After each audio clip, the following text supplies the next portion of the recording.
Kita dengerin hati itu pesannya tuh banyak banget dari kejadian-kejadian setiap hari maupun daripada apakah kita terima di mimpi ataupun kita terima dari apa yang kita baca, tulisan-tulisan dari buku itu banyak banget padat.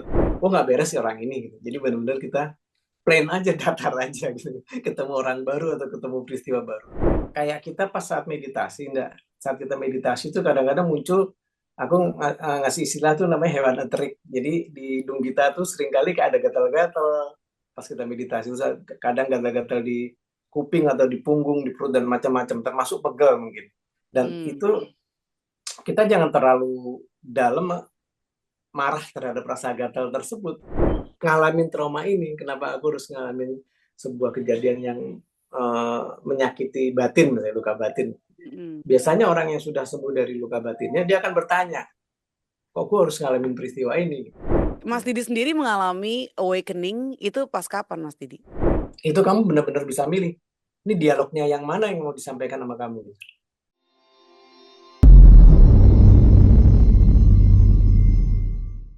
Hello, welcome back to Anthem, Anderi and the Theater of the Mind. Kali ini mau ngobrol-ngobrol lagi sama Mas Didi AGP lewat Zoom call. Terakhir itu kalau nggak salah bulan Maret 2024 ini ya, dan sekarang udah bulan November nih. Nah, Mas Didi, hello. Halo, halo, salam damai, salam cahaya. Salam damai, salam cahaya. Apa kabar Mas Didi?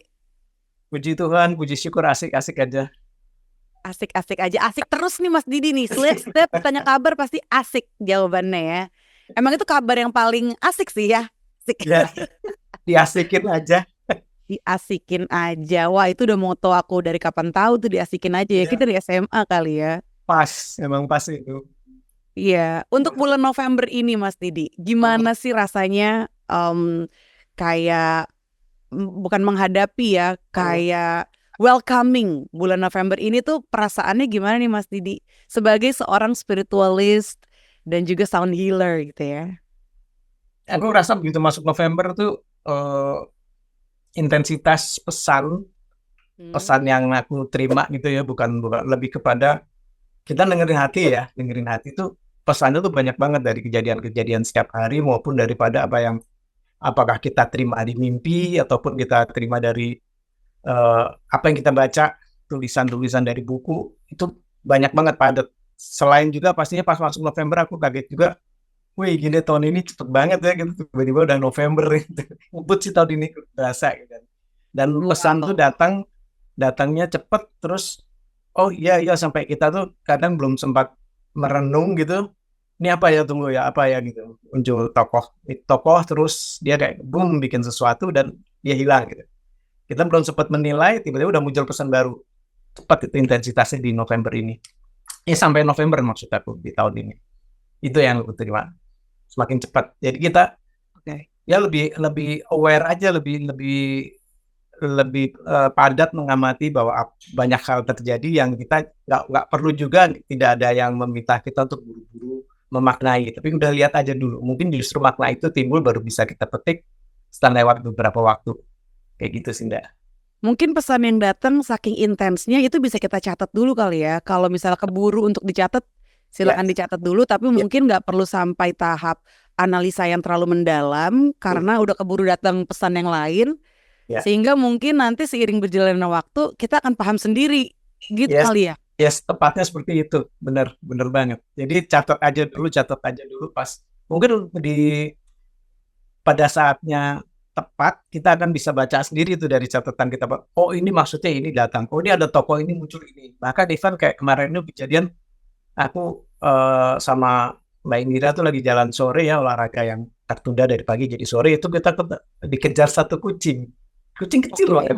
Kecil banget yang muncul. Warna apa? Goldie apa brown gitu ya, emas ya, Ya.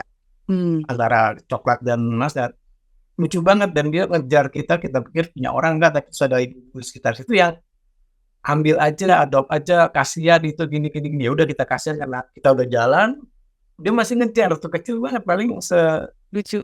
sebulan dia lucu. Dan Hmm. terus 2 hari kemarin itu dia meninggal. Jadi dia Oh ya? udah kita rawat, udah apa cerita-cerita, dia meninggal. Dan kita udah apa ya udah sangat sayang banget, udah cinta, tiba-tiba ya ini kucing ketiga ya, dan pas kita tengok ke belakang kita selalu punya kucing dua, begitu masuk yang ketiga lewat lewat lewat gitu, jadi nggak pernah ambil lebih dari dua. Jadi ya udah deh, habis ini kita stop dulu, jangan jangan ambil lagi, jangan adopsi lagi yang ketiga gitu. Jadi selalu dua aja dulu. Sampai saat ini yang kita ambil petik itu gitu. Selain dia tuh hadir pada saat aku membayangin menjalankan ada satu coba latihan gitu ya, latihan meditasi yang berkaitan dengan air, dan begitu kita mulai dia hadir gitu. Pas di hari ke-50 kita jalani pelatihan itu, dia pulang. Pada saat dia muncul, aku pikir nih kucing kesannya kayak angel banget tuh gitu. Aku udah bahas gitu, dan kita berdua sepakatnya angel nih kayaknya nih gitu. Tapi begitu pas di hari 50 dia pulang. Jadi ya kehilangan sih ya, kehilangan, tapi ya udah kita amati aja ya. Salah satu kejadiannya tuh itu gitu. Dan Berarti kebersamaan sama kucing itu tuh berapa lama Mas Didi? 50 hari? kurang lebih 50 hari ya. Oh oke. Berarti dia perginya nih baru November ini gitu ya? Iya, kemarin. Oke. Gitu. Karena Dan ada juga orang muncul, nggak? Orang muncul mengesankan gitu, orang lain ya, terus datang ya akhirnya kita bisa belajar sesuatu gitu loh. Seberapa perlukah kita dekat atau bertukar energi lah dengan orang tersebut, itu juga penting juga buat kita kan. Setiap kali kita ketemu orang baru kan kita itu ya saling transfer ya, ada pertukaran energi, exchange itu. Jadi benar-benar kita sejauh mana, jadi kita mesti batasin banget gitu, karena bisa aja dan yang terjadi adalah dia pergi dari kejadian kita, atau sengaja kita cut karena nggak beres ya orang ini gitu. Jadi benar-benar kita plain aja, datar aja gitu. Ketemu orang baru atau ketemu peristiwa baru, menonton itu, menyaksikan, mengamati itu asik, lebih asik daripada kita buru-buru terlibat secara mendalam, secara emosi. Wow, ini sinkron banget nih. Aku tuh kemarin spend time sama adik aku ya. Kita ngebahas tentang agak dalam sih, earth splitting ya. Karena kan itu juga pembahasan yang lagi di mana-mana banget, apalagi di Amerika gitu kan. Kayak podcast-podcast tuh yang temanya spiritual gitu ya, udah banyak ngebahas tentang earth splitting. Nah terus di situ aku bilang kalau kayaknya ini saatnya kita untuk memilih, kita tuh mau di mana. Apakah kita mau stay positif supaya manifestasinya juga yang baik-baik, atau kita mau stuck di energi yang mungkin cenderung negatif dan cenderung nggak flowing gitu. Aku bilang gitu kan ke dia, sehingga bukan berarti kalau kita nanti udah di tempat yang super positif gitu ya, kita nggak bisa ngelihat yang negatif. Tetap bisa, cuma kita nggak harus terlibat. Aku baru ngomong gitu loh. Kita cuma menyaksikan aja. Jadi kayak misalnya aku udah terlanjur follow akun-akun berita, ya kan. Sementara aku juga pengen tahu dong ada kejadian apa sih di dunia gitu. Tapi kan kadang berita-beritanya berita yang negatif kan, perang dan segala macam. Ya kita cukup tahu aja gitu, menyaksikan dan mungkin mendoakan gitu ya. Tapi bukan berarti terlibat kayak misalnya oke, gue harus jadi relawan segala macam. Sementara kan kita juga ada prioritas. Kita ada creativity yang harus kita jalanin terus sehari-hari. Sehingga kalau kita terlibat itu nanti kita jadi nggak fokus. Akhirnya ya optionnya adalah cukup tahu aja dan ya kasih doa aja gitu sih. Ngomong gitu kemarin aku, pas banget Mas Didi sekarang ngomong gini kan. Cukup menyaksikan, tidak perlu terlibat. Ya, observer. Kita jadi pengamat. Jadi benar-benar kayak kita pas saat meditasi, saat kita meditasi itu kadang-kadang muncul, aku ngasih istilah tuh namanya hewan eterik. Jadi di hidung kita tuh seringkali kayak ada gatal-gatal pas kita meditasi. Kadang gatal-gatal di kuping atau di punggung, di perut, dan macam-macam, termasuk pegel mungkin. Dan itu kita jangan terlalu dalam marah terhadap rasa gatal tersebut. Oh ada gatal ya udah gitu. Terus kita balik lagi mengamati, contohnya katakanlah mengamati nafas gitu ya, sedang latihan itu. Ya udah amati aja, oh ada gatal gitu. Udah aja. Kalau kita begitu ngasih intensitas full ke gatal tersebut, gatal itu akan bertambah. Sama kayak kita menyaksikan tadi, ada orang datang ke hidup kita, terus kita makalnya berlebihan dengan orang tersebut, ya udah kita akan kesedot energi kita ke hal itu. Kita baca sosmed, ada kenalan di sosmed yang upload berita yang nggak masuk akal, ngeselin banget, atau hal negatif lah ya, itu kan toxic sebenarnya. ya udah kita lihat, oh ketawa aja udah. Setelah itu kita fokus lagi ke apa yang sedang kita kerjakan gitu. Karena kalau enggak kita jadi memberi energi terlalu banyak ke hal tersebut dan kita stuck di situ energi kita. Nah, bicara earth splitting itu sama aja kayak aku ngeliatnya ada dua hal. Pertama adalah secara fisik itu pasti ada kejadian karena bumi itu kan hidup. Ada tekanan yang besar dari dalam bumi yang menyebabkan adanya bergeseran lempeng bumi atau erupsi di gunung berapi ya ada vulkanik, terus ada tektonik segala macam. Itu secara fisik akan ada, bisa aja akan muncul dataran baru naik dari lautan atau sebaliknya ada dataran baru yang kempas air hingga dia tenggelam. Tapi di dunia spiritual juga ada pemisahan antara kesadaran, dengan tingkat kesadaran semua orang itu udah terpisah. Ada orang-orang dengan tingkat kesadaran tertentu dia akan tumbuh kesadarannya, vibrasinya naik, frekuensinya naik hingga dia menjadi lebih dekat kepada sang sumber ya, source itu sendiri. Tapi juga ada orang-orang yang tetap stay di dimensi ketiga. Jadi dia menikmati atau dengan sadar dia memberikan energi kepada kesadaran ketiga, dia ngambil keuntungan dari situ, dia menebarkan negativity kepada dunia ketiga hingga di situ menjadi cepat katakanlah populer ataupun mendapatkan rezeki dari situ. Tapi ada juga orang yang sudah tumbuh, tuh yang mendekatkan diri kepada Tuhan itu lebih kepada menebar cinta kasih, menebar kebaikan, menemukan sebuah kesadaran, pemahaman baru, membebaskan orang-orang yang masih dijajah dogma, katakanlah misalnya gitu kan. Nggak semua dogma itu masih bisa dipakai di saat ini ya. Jadi memang ada orang-orang yang dengan berani, dengan gagah untuk memerdekakan memerdekakan dirinya dan memerdekakan orang lain untuk menebar kasih dan membebaskan dari dogma dan dari software-software yang udah expired istilahnya kan. Jadi memang orang itu ada yang menaikkan orang untuk istilahnya ascended master ya. Ada ascended master, kita nanti akan ngobrol juga asik tuh. Jadi benar-benar berarti ya ada yang orang tugasnya untuk menaikkan orang kesadaran naik ke dimensi kelima. Jadi ini adalah momennya kita harus milih nih Mas Didi. Maksudnya kenapa menurut Mas Didi kenapa sih sekarang banget nih? Dan yang aku dengar juga sekarang tuh perbedaannya makin terlihat antara earth splitting ini. Mana yang so-called old earth gitu ya, mana yang new earth, itu makin jelas perbedaannya gitu. Kenapa sekarang ya? Iya. Kenapa nggak dari dulu aja? Seperti itu bagian dari alam ya, bahwa dunia sains ya menemukan internet, teknologi lahir yang namanya internet, hingga hal-hal yang dulunya ditutupi, termasuk dogma tadi yang ditutupi, yang kebohongan yang terus diteruskan, itu lama-lama terkuak, nggak bisa ditahan lagi, terkuak makin besar.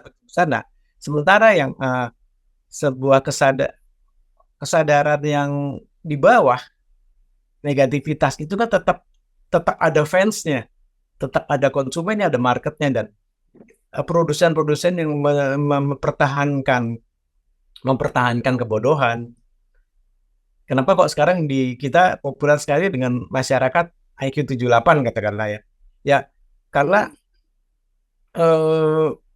IQ 78 itu menjadi surga buat orang-orang yang IQ-nya di atas itu. Mereka adalah pangsa pasar yang dipertahankan. Nggak apa-apa kok, ini nggak apa-apa, memang harus goblok gitu kan. Karena apa? Karena semakin banyak orang goblok, akan semakin yang kaya ini akan semakin kaya. Misalnya contoh seperti itu. Jadi itu sebuah kesadaran yang membuat yang itu tetap dipandang sebagai pangsa pasar. Nah, balik ke tadi splitting ya, pemisahan itu mau nggak mau tidak bisa dihindari karena sudah waktunya sebagian orang yang sadar, yang open mind, yang membuka diri terhadap pemahaman baru, dia akan terbuka. Loh, selama ini itu gue dibohongin gitu, dibohongin sama cerita-cerita ini, jadi dia mulai sadar, mulai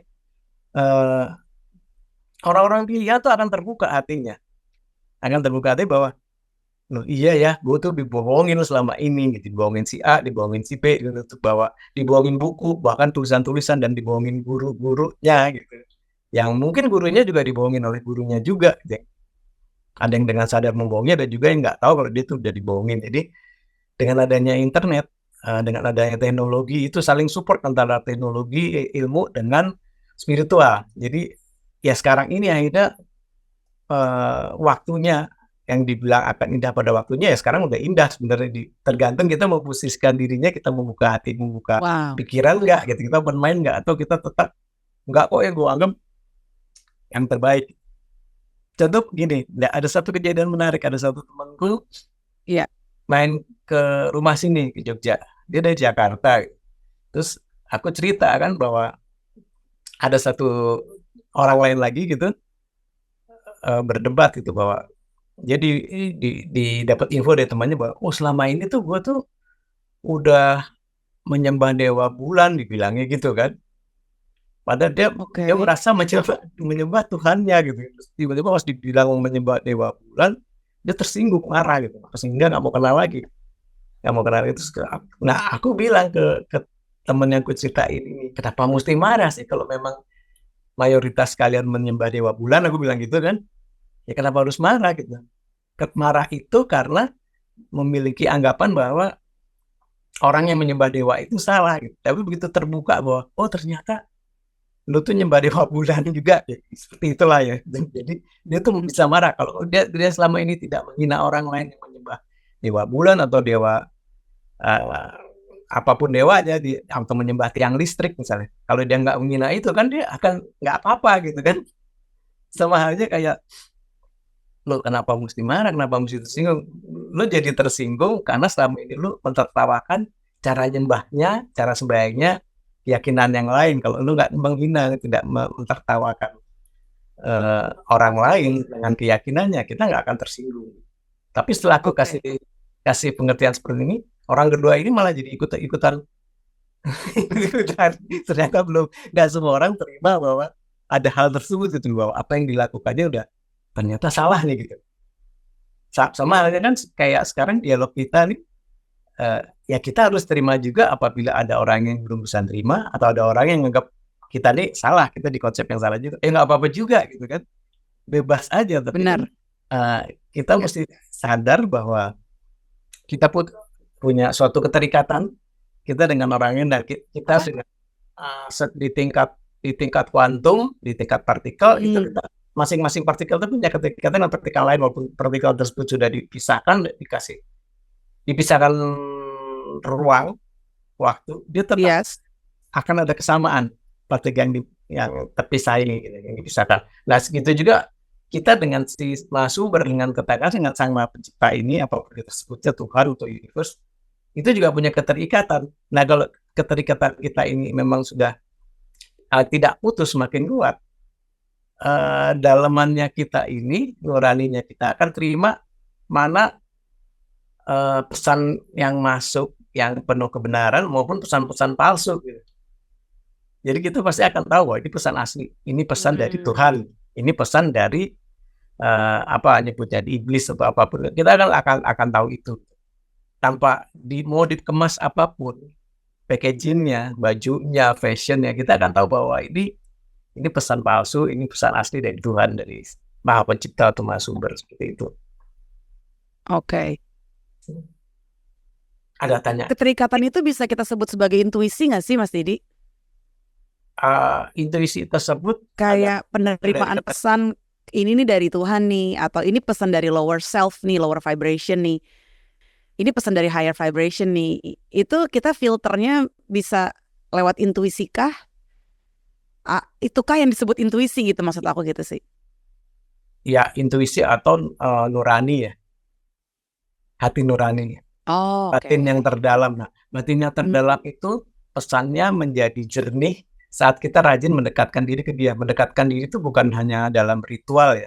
Kalau ritual kan kita bisa dengan agama masing-masing ya, tapi yang utama adalah prakteknya. Bagaimana cara kita berbagi ke orang lain, berbagi kasih sayang, berbagi ilmu, berbagi budi pekerti, berbagi kasih ya, berkelakuan baik, itu yang mendekatkan diri dengan sifat-sifat baik Maha Pencipta lah. Dengan kita berbuat melakukan itu dengan mindfulness, dengan kesadaran, intuisi kita atau nurani kita itu akan menjadi jernih. Kita menjadi jelas mendengar pesannya, mendengar pesan itu yang dari mana aja, dari internet, katakanlah dari media sosial, ataupun dari baca buku, dari baca iklan, billboard, TV, podcast, dan mana-mana tuh kita bisa dapat pesannya, dan kita tahu banget ini pesan ini, katakanlah obrolan kita ini obrolan ini ketempelan Tuhan atau ketempelan iblis gitu. Jadi benar-benar kalau kita sering mendekatkan diri berperilaku dengan baik, kita tahu banget ini sumbernya Tuhan. Oke, ini sinkron, lagi-lagi sinkron ya Mas Didi, yang tadi Mas Didi ceritain tentang temennya Mas Didi itu yang ke Jogja, yang mana di situ aku nangkepnya adalah persis kayak waktu itu sempat aku posting juga, tiba-tiba muncul aja gitu satu kayak pemikiran bahwa when we judge, we create karma. Jadi kalau kita ngejudge sesuatu, itu tuh sama aja kita lagi melempar satu satu judgement lah, penilaian yang itu bakal balik lagi ke kita gitu. Jadi kalau misalnya kita ngerasa ada ketakutan dijudge, kenapa lo ketakut dijudge? Mungkin selama ini lo sering ngejudge orang kali. Karena yang aku alamin sih kayak begitu. Jadi gak usah jauh-jauh, aku pun juga ngalamin itu. Cuma bedanya mungkin kalau aku benar-benar cari tahu sendiri kenapa sih kok gue takut dijudge. Karena kalau tadi Mas Didi bilang masalah entanglement, itu juga aku nangkepnya adalah itu link ya. Link. Aku juga pagi ini kepikiran bahwa fear itu adalah missing link sebenarnya. Jadi dengan kita mencari tahu apa rasa takut kita, itu sama aja kita lagi mencari tahu apa yang selama ini missing atau hilang di hidup kita. Gitu sih. Itu kalau yang aku tangkap Mas Didi. Jadi ya lagi-lagi sinkron nih ya. Ya. Pemikirannya kurang lebih. Kenapa sinkron? Karena kita bicara keterlibatan tadi sebuah link kan. Kita kan sesungguhnya adalah satu kesatuan, oneness. Jadi bicara keterikatan partikel tadi, baik itu secara energi pun juga demikian. Jadi kita tuh satu, oneness. Kalau di Jawa kan dibilangnya manunggaling kawula lan Gusti ya. Jadi penyatuan antara kita dengan Sang Maha Pencipta yang ada. Yang Maha Pencipta itu sendiri kan meliputi kita, tapi juga ada di dalam diri kita gitu. Kenapa kalau kita tarik ke orang tua dulu, orang tua basic ada Jawa kan, dan dibilang Gusti Allah itu lungguhe nang rasa. Jadi rasa tuh rasa. Jadi Tuhan tuh duduknya di perasaan ya. Mungkin dari intuisi itu kan batin yang terdalam yang perasaan itu. Kayak sama aja kayak orang Andari bicara gitu sekarang. Kalau Andari itu ngomong depannya ada teleprompter ya, ngobrol sama aku gitu, nggak ada soulnya. Karena baca terus, tapi begitu kita tutup itu, kita izinkan kita hanyalah co-creator atau co-speaker gitu lah. Yang bicara siapa? Biarkan aja yang bicara Tuhan. Jadi antara Tuhan ini dan Tuhan itu bicara ngobrol. Kita hanya menyampaikan aja sesuatu hal yang harus diterima oleh mereka yang sudah saatnya menerima gitu. Karena pembawa pesan itu kan katakan light worker atau starseed itu kan bisa siapa saja, dan itu nempel ke siapapun orang yang dikehendakinya, dan dia itu akan menyampaikan pesan kepada orang juga yang sudah siap menerima hal tersebut, yang open mind, yang open heart ya. Jadi benar-benar ya udah, memang yang waktunya terima, yang waktunya judgement ke kita ya nggak apa-apa juga gitu. Dan kita nggak perlu takut ya, karena benar. Ya pertama kita nggak pernah itu ke orang lain, ya biar aja gitu, seperti itu, nggak apa-apa. Dan menghalangi kita ya, jangan sampai judgement itu jadi menghalangi kita untuk menyampaikan sesuatu yang menurut kita benar gitu kan. Atau untuk menjadi kebenaran itu sendiri gitu. Iya. Benar. Ini lagi-lagi sinkron Mas Didi tentang tadi gimana caranya kita nerima gitu ya. Karena beberapa episode lalu aku juga sempat ngundang temanku yang baru aja nulis buku gitu. Dia bilang tentang menerima sesuatu itu jangan dianggap pasif gitu. Menerima juga harus dengan aktif dong. Ya, ya, Jadi kadang kita tuh sebagai receiver untuk orang-orang yang produktif ya, kadang ya, ngerasa kalau sebagai receiver tuh kayak jadinya nggak produktif gitu. Padahal siapa bilang bukan hanya memberi loh yang aktif, si penerima juga harus aktif loh gitu. Itu ya, itu ya, ngebuka cakrawala juga sih kata-kata ya. dia itu. Dan sinkronnya lagi beberapa channel yang aku tonton juga di YouTube gitu ya, yang berkaitan sama spirituality itu, mereka juga bilang bahwa bulan ini nih, November ini, kita memang harus membuka diri sebaik-baiknya untuk menerima gitu. Dan itu berkaitan sama divine feminine energy. Karena feminine energy itu adalah apa ya, sisi kita yang bisa menerima gitu. Jadi ini lagi-lagi apa yang masih disampaikan ini cocok nih sama apa yang aku dapetin dalam waktu Dari dekat luar. ini. Iya, Mas Teddy Ya, sendiri ya. gimana tanggapannya Mas tentang kayak receptive energy ini yang memang harus kita latih, atau mungkin Mas Teddy ada tips karena tadi pesan intens banyak gitu kan, gimana caranya di bulan ini pesan-pesan yang baik itu bisa kita terima sebaik-baiknya juga gitu. Ya, tipsku yang pertama berkaitan dengan pesan ini ya, pesan-pesan baik ini, yaitu tadi kita harus banyak berbuat baik. Berbuat baik itu kita berbagi kasih, berbagi segala hal kebaikan apa yang diinginkan Tuhan dengan kepercayaan kita masing-masing. Kebaikan itu kita bagikan lagi ke orang lain. Jadi bahwa berbuat baik itu jangan ditunda, lakukan terus kebaikan kita, dan dengan itu kita akan segera menerima pesan-pesan baik, menerima rezeki-rezeki baik. Dan rezeki itu tidak harus berupa uang kan ya. Jadi benar-benar rezeki itu bisa berupa Yes. pengetahuan, bisa berupa ilmu, ya ilmu kesehatan juga itu rezeki. Jadi Bisa berupa berbuat banyak kebaikan hingga kita banyak akan menerima pesan baik yang bisa kita bagikan, karena apa yang kita terima mungkin katakanlah 80% pesan. Nah, kita tuh mm, bisa saja pas membagikan orang nangkapnya baru 20%, atau kemampuan kita saat membagikan pesan tersebut mungkin yang hanya 40%, lalu ditangkap orang masih 10% atau 1% yang baru ditangkap orang, tergantung masing-masing orang. Waktunya orang tersebut apakah sudah tepat, saatnya belum dia menerima pesan kita. Jadi benar-benar apa yang sudah kita terima, ya udah kita bagikan aja, karena kita tuh juga istilahnya kayak kita lagi main suling, jadikanlah suling itu kita adalah suling gitu loh. Yang niup adalah Tuhan itu sendiri. Jadi benar-benar kita sampaikan aja kan.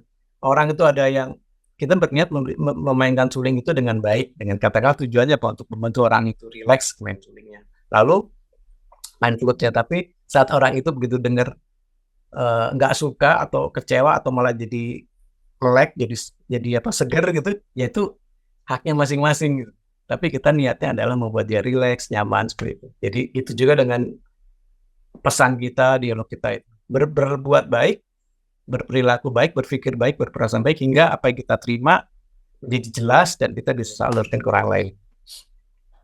Oke, wow, iya. Salah satu rezeki juga gitu ya, yang tadi masih dibilang bukan cuma uang, tapi bisa juga kesehatan gitu ya, bisa juga pengetahuan, Pengetahuan. bisa juga relationship Mas Didi, karena Ya, relationship tuh super super valuable loh ya kan. Kalau ya, kita banyak uang tapi nggak ada siapa-siapa di sekitar kita juga pasti ada rasa-rasa yang ya, apa ya, rasa-rasa lack mungkin gitu ya, ya. ya. Kalau misalnya kayak relationship oke ke semua orang gitu kan juga itu bagian dari rezeki juga, berkah juga gitu. Iya. Ya kayak Dan zaman katakanlah zaman pandemi gitu. hmm, Bisa jadi hal-hal tertentu menjadi tidak berguna gitu kan. Pas kita beli, ya. katakanlah beli barang bagus gitu, sepatu misalnya sepatu bagus, tiba-tiba kita nggak bisa jalan karena pas pandemi total misalnya. Atau apa yang kita benar-benar lockdown, buat apa barang itu lagi. Jadi kan kita waktu itu mungkin punya gambaran bahwa ini kapan kelarnya nih pandemi gitu, atau mungkin bahkan nggak pernah kelar gitu kan. Memang bagi orang-orang tertentu pandemi itu nggak selesai kan, kalau mereka yang terus langsung pulang atau meninggal kan. Iya. Pas dia beli sepatu baru, mobil baru, atau tiba-tiba cut terus. Ya, jadi benar-benar ya itu dia tadi pertanyaanmu. Aku sebagai rezeki itu tidak hanya berupa uang, itu bisa macam-macam dan di saat yang pas gitu, menerimanya dan berguna. Itu yang harapnya Oke. yang kita harapkan sama Spy, bahwa kita mendapatkan rezeki yang berguna untuk hidup kita di saat ini ya.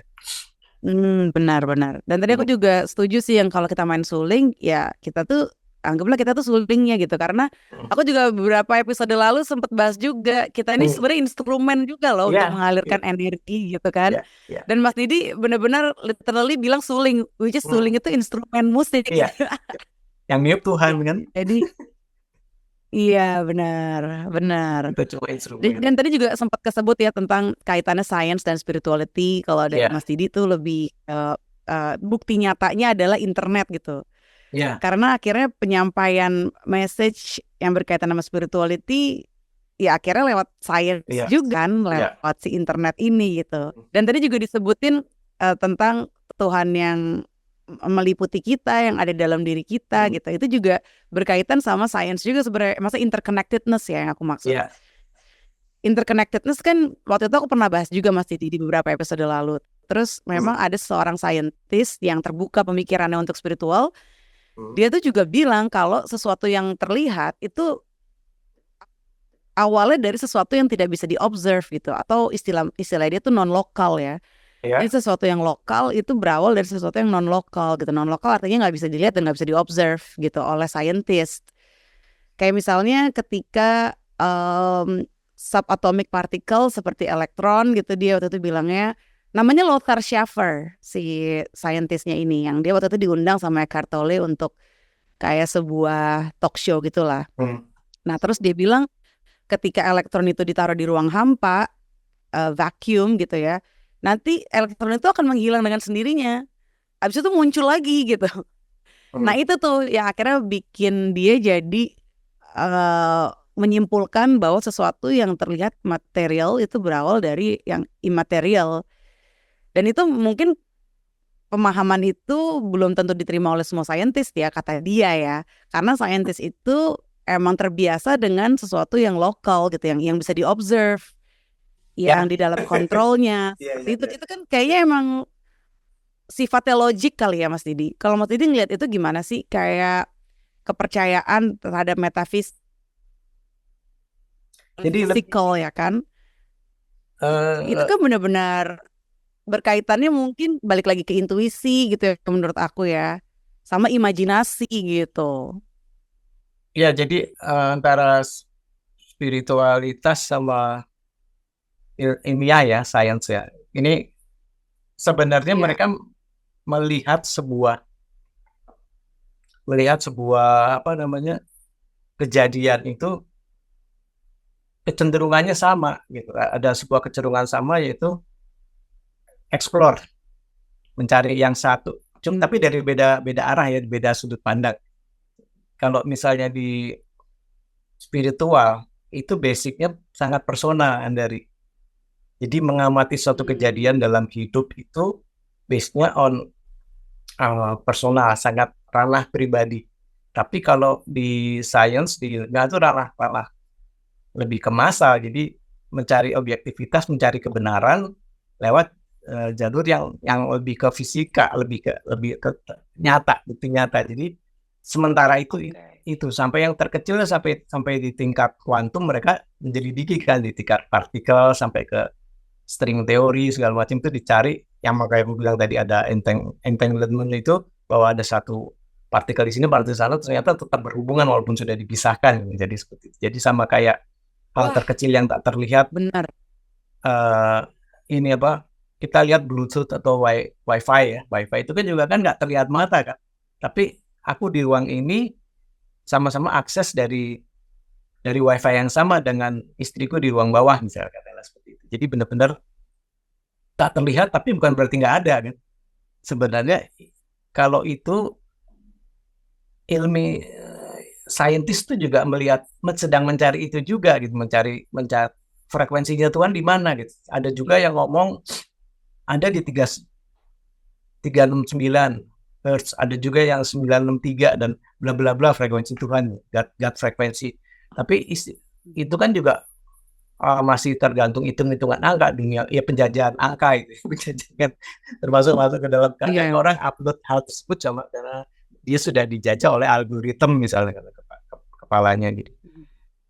Eh, Pendekatan yang berbeda antara fisikawan dengan spiritual, orang-orang spiritual, dan beda lagi dengan antara fisikawan, ilmuwan spiritual sama orang agama. Orang atau agama tuh melihatnya lain lagi dengan spiritual, jadi beda antara tiga tiga hal ini gitu. Jadi walaupun sama-sama mencari kebenaran, mencari arti. Ini sebenarnya kenapa sih ini kok harus ada hidup atau harus ada kehidupan atau kenapa gue harus hidup? Apakah cuma sekedar jadi bapaknya anak-anak gue gitu atau sebagai istrinya? Karena kan ada orang lain yang sebenarnya kalau gue nggak lahir kan juga ada orang lain yang jadi pasangannya istri gue atau yang jadi pasangannya suami gue, pasti dulu laki gue kawin sama siapa gitu kalau gue nggak lahir gitu. Jadi ada banyak kemungkinan yang kenapa harus gue yang ada, sampai akhirnya tarik lagi mundur ke belakang, kenapa harus ada manusia sih gitu. Dan pastilah ini juga dulu udah pernah hasil dari kita sekarang ini, hasil dari sebuah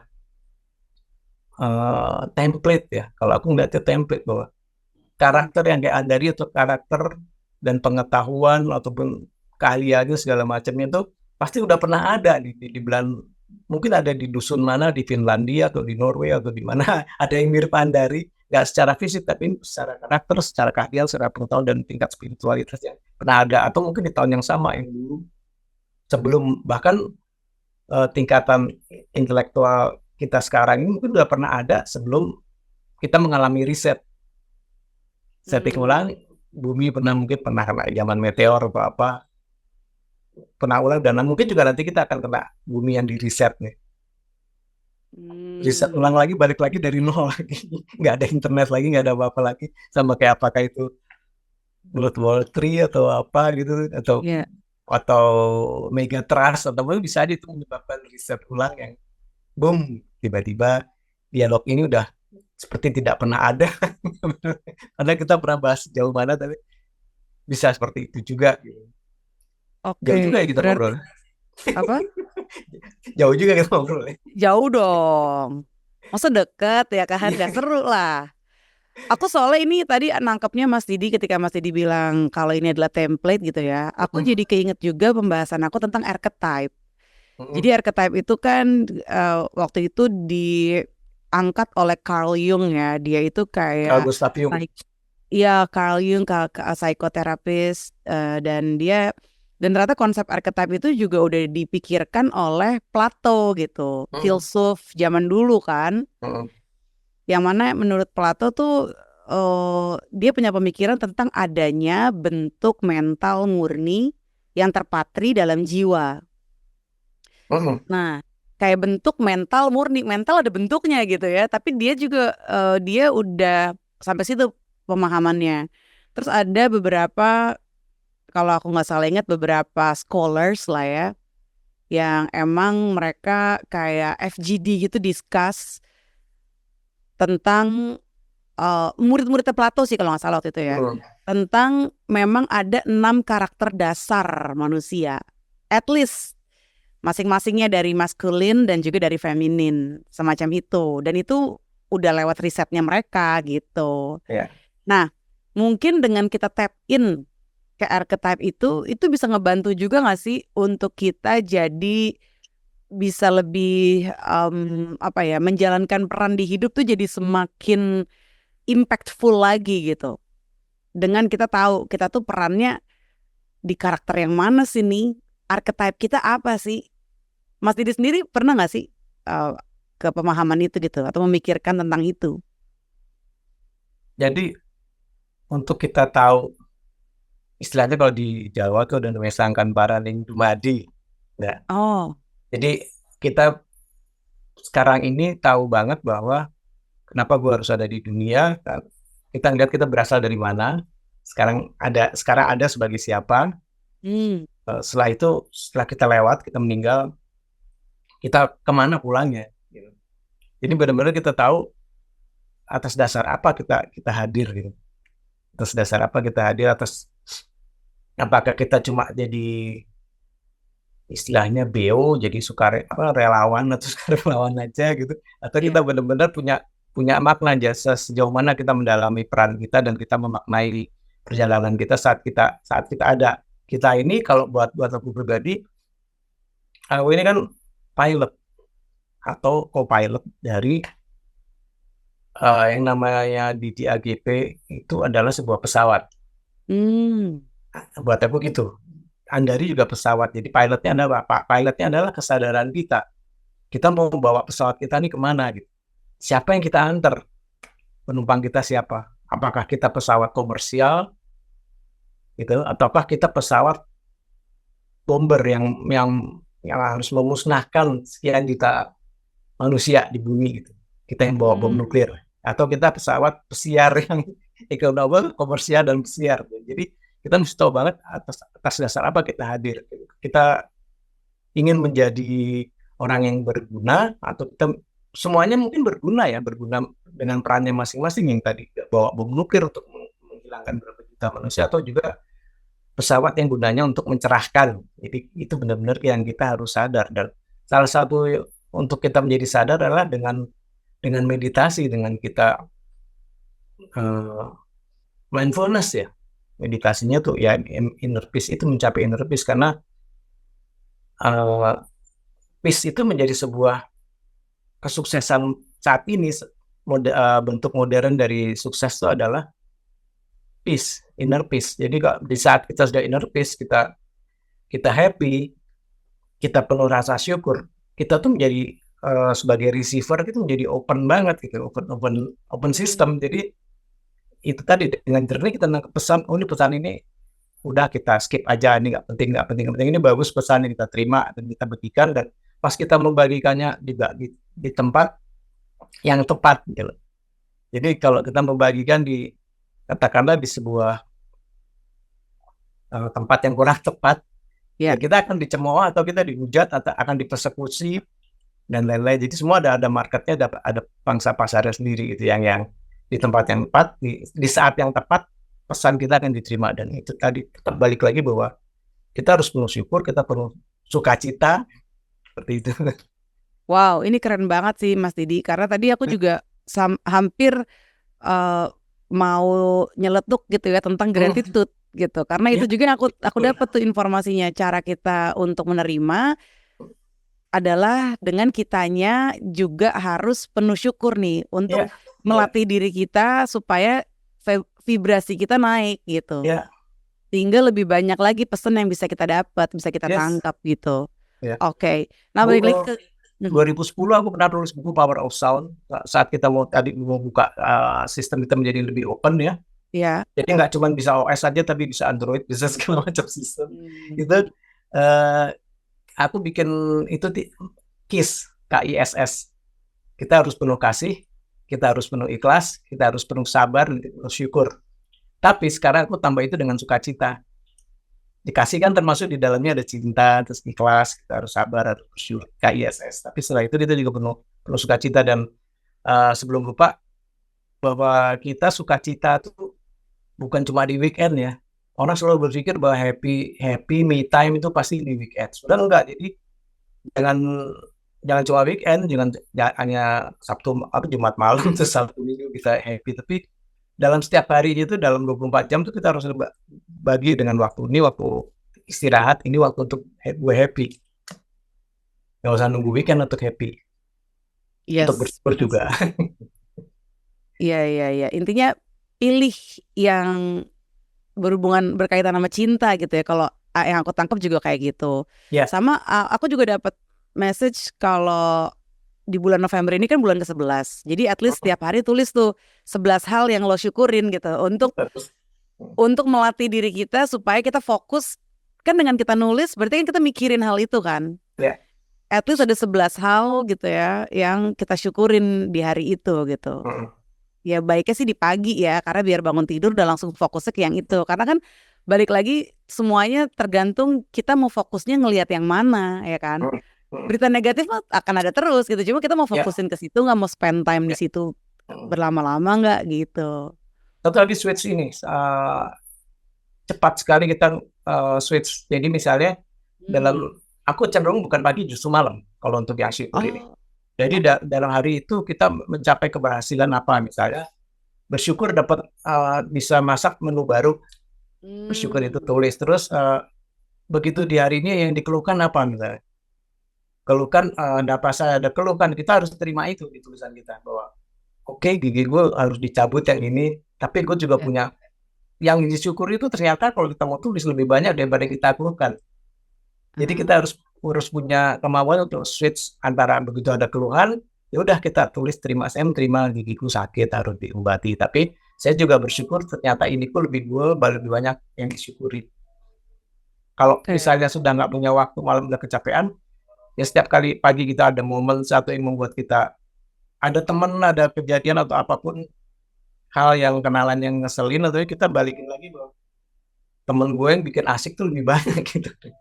Benar. Jadi langsung benar-benar kemampuan buat tuh bersyukur dan bersukacita itu sebuah keterampilan.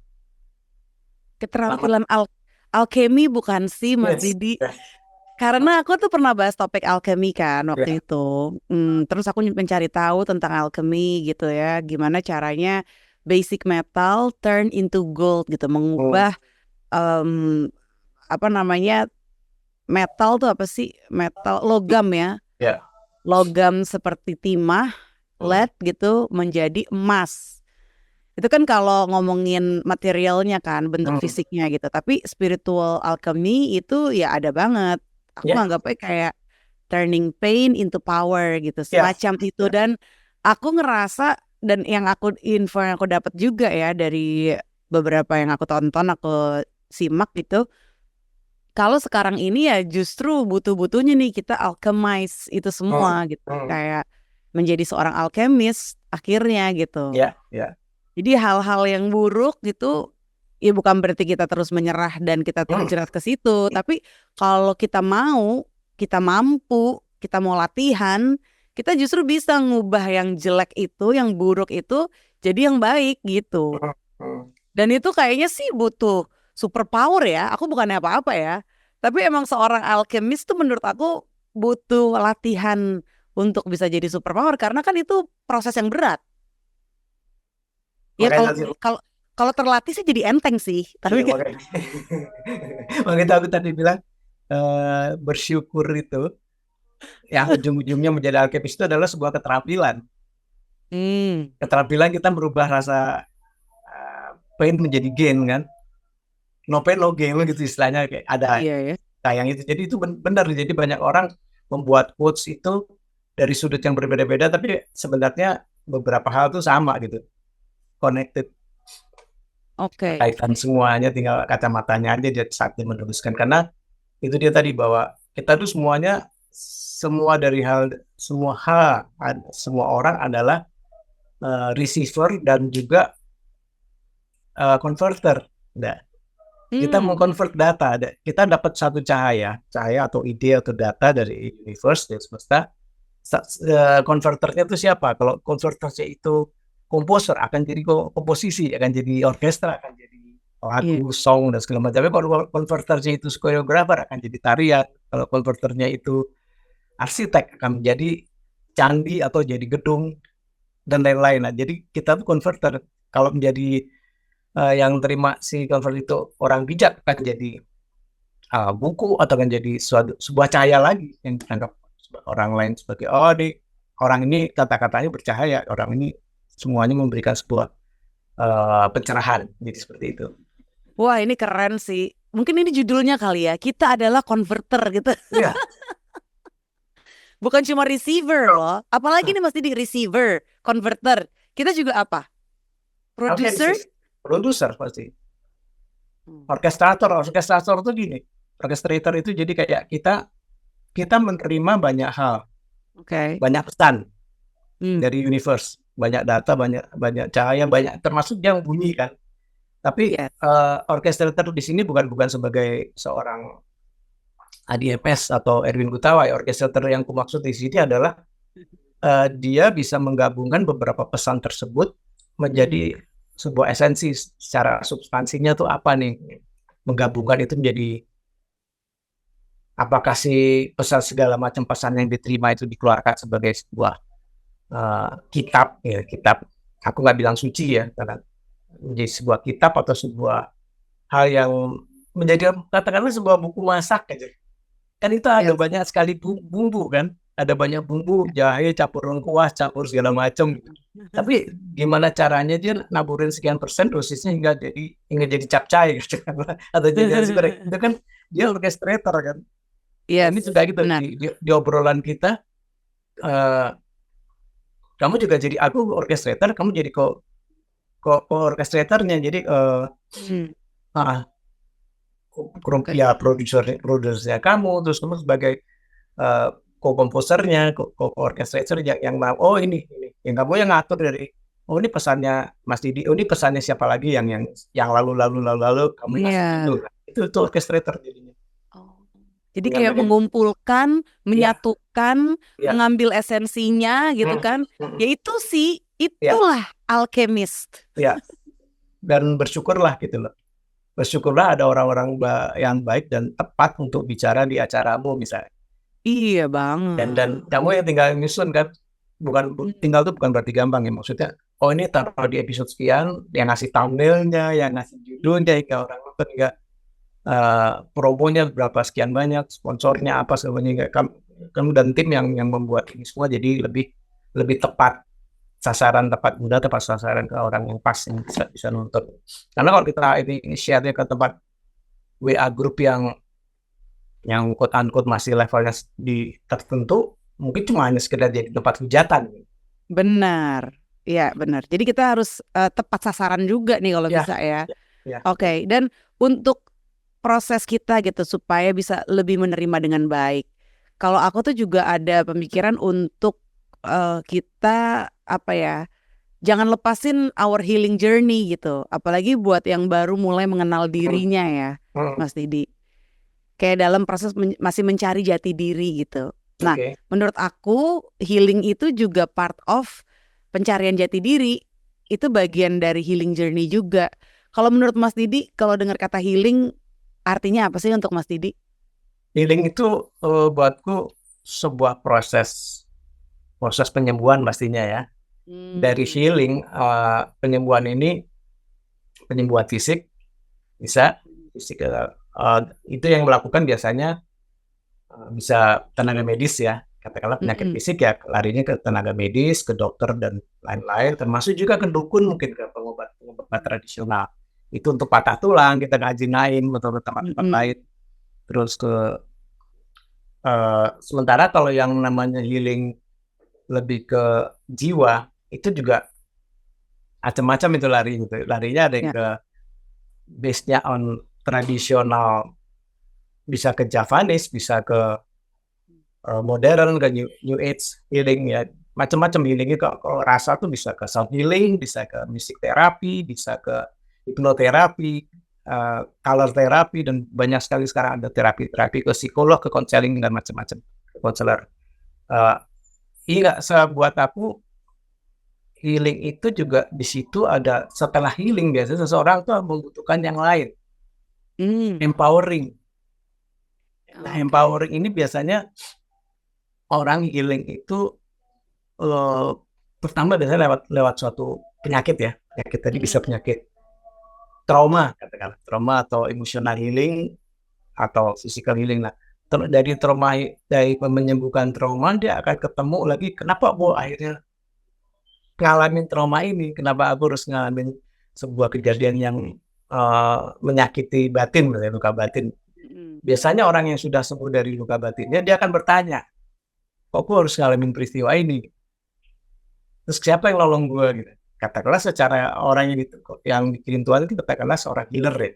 Tapi di atas itu kan dia baru sadar bahwa orang itu harusnya sadar sih bahwa sakit atau trauma ataupun suatu langkah dia ke healer itu adalah ada kalanya itu berupa undangan dari Tuhan, undangan dari semesta untuk bahwa dia sudah waktunya untuk menumbuhkan jiwanya, menumbuhkan kesadarannya untuk ke tempat yang lebih tinggi lagi. Baik lagi ke tadi, menaikin dimensi kesadarannya ke dimensi yang lebih tinggi.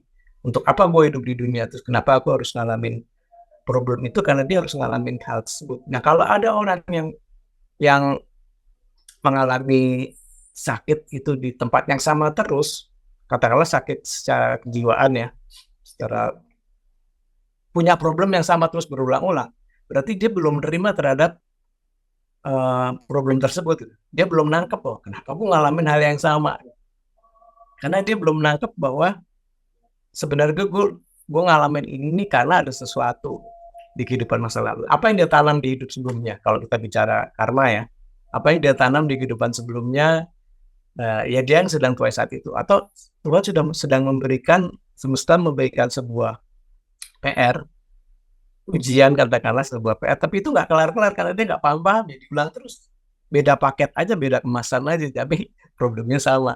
Nah itu, jadi dari healing konsepnya setelah itu biasanya tingkat kepada empowering, jadi itu naik kesadaran. Oke, jadi kalau misalnya kejadian berulang terus-menerus dialamin itu kayak stuck in the loop ya. Ya. Kayak di loop itu aja terus. Nah kalau tikus lagi treadmill yang lingkaran. oh iya kayak tikus hamster lagi treadmill, benar. Iya.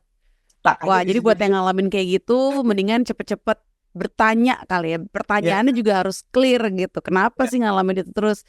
Kayak apa yang udah ditanamkan di sebelumnya gitu, sampai kok panen yang kayak begini nih gitu. Iya. Oke. Seperti aku mungkin agak belok dikit ya.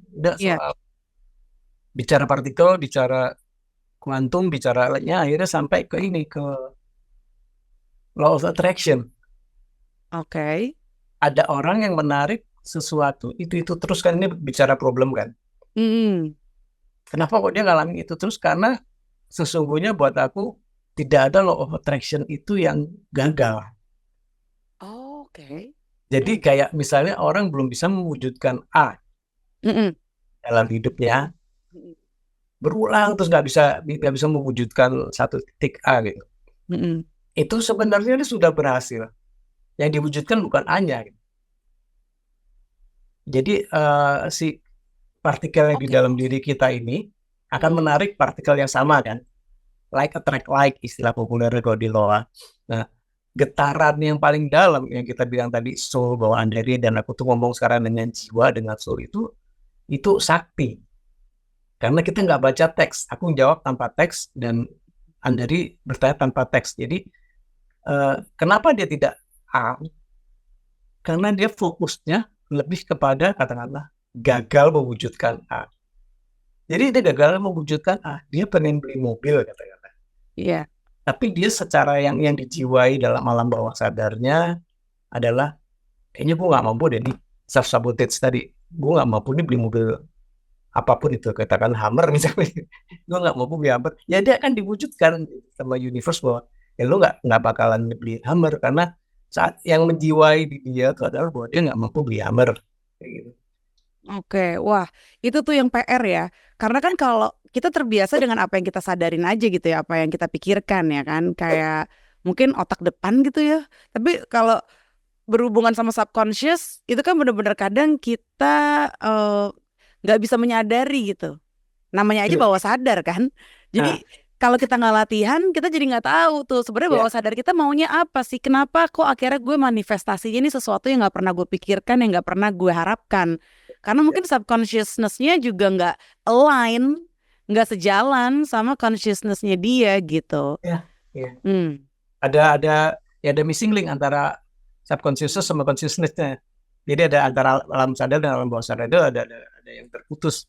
Nah, sama seperti banyak orang bahwa gue misalnya gini, gue mau dengerin musiknya di AGP untuk mewujudkan A, mewujudkan di mobil baru, meditasi.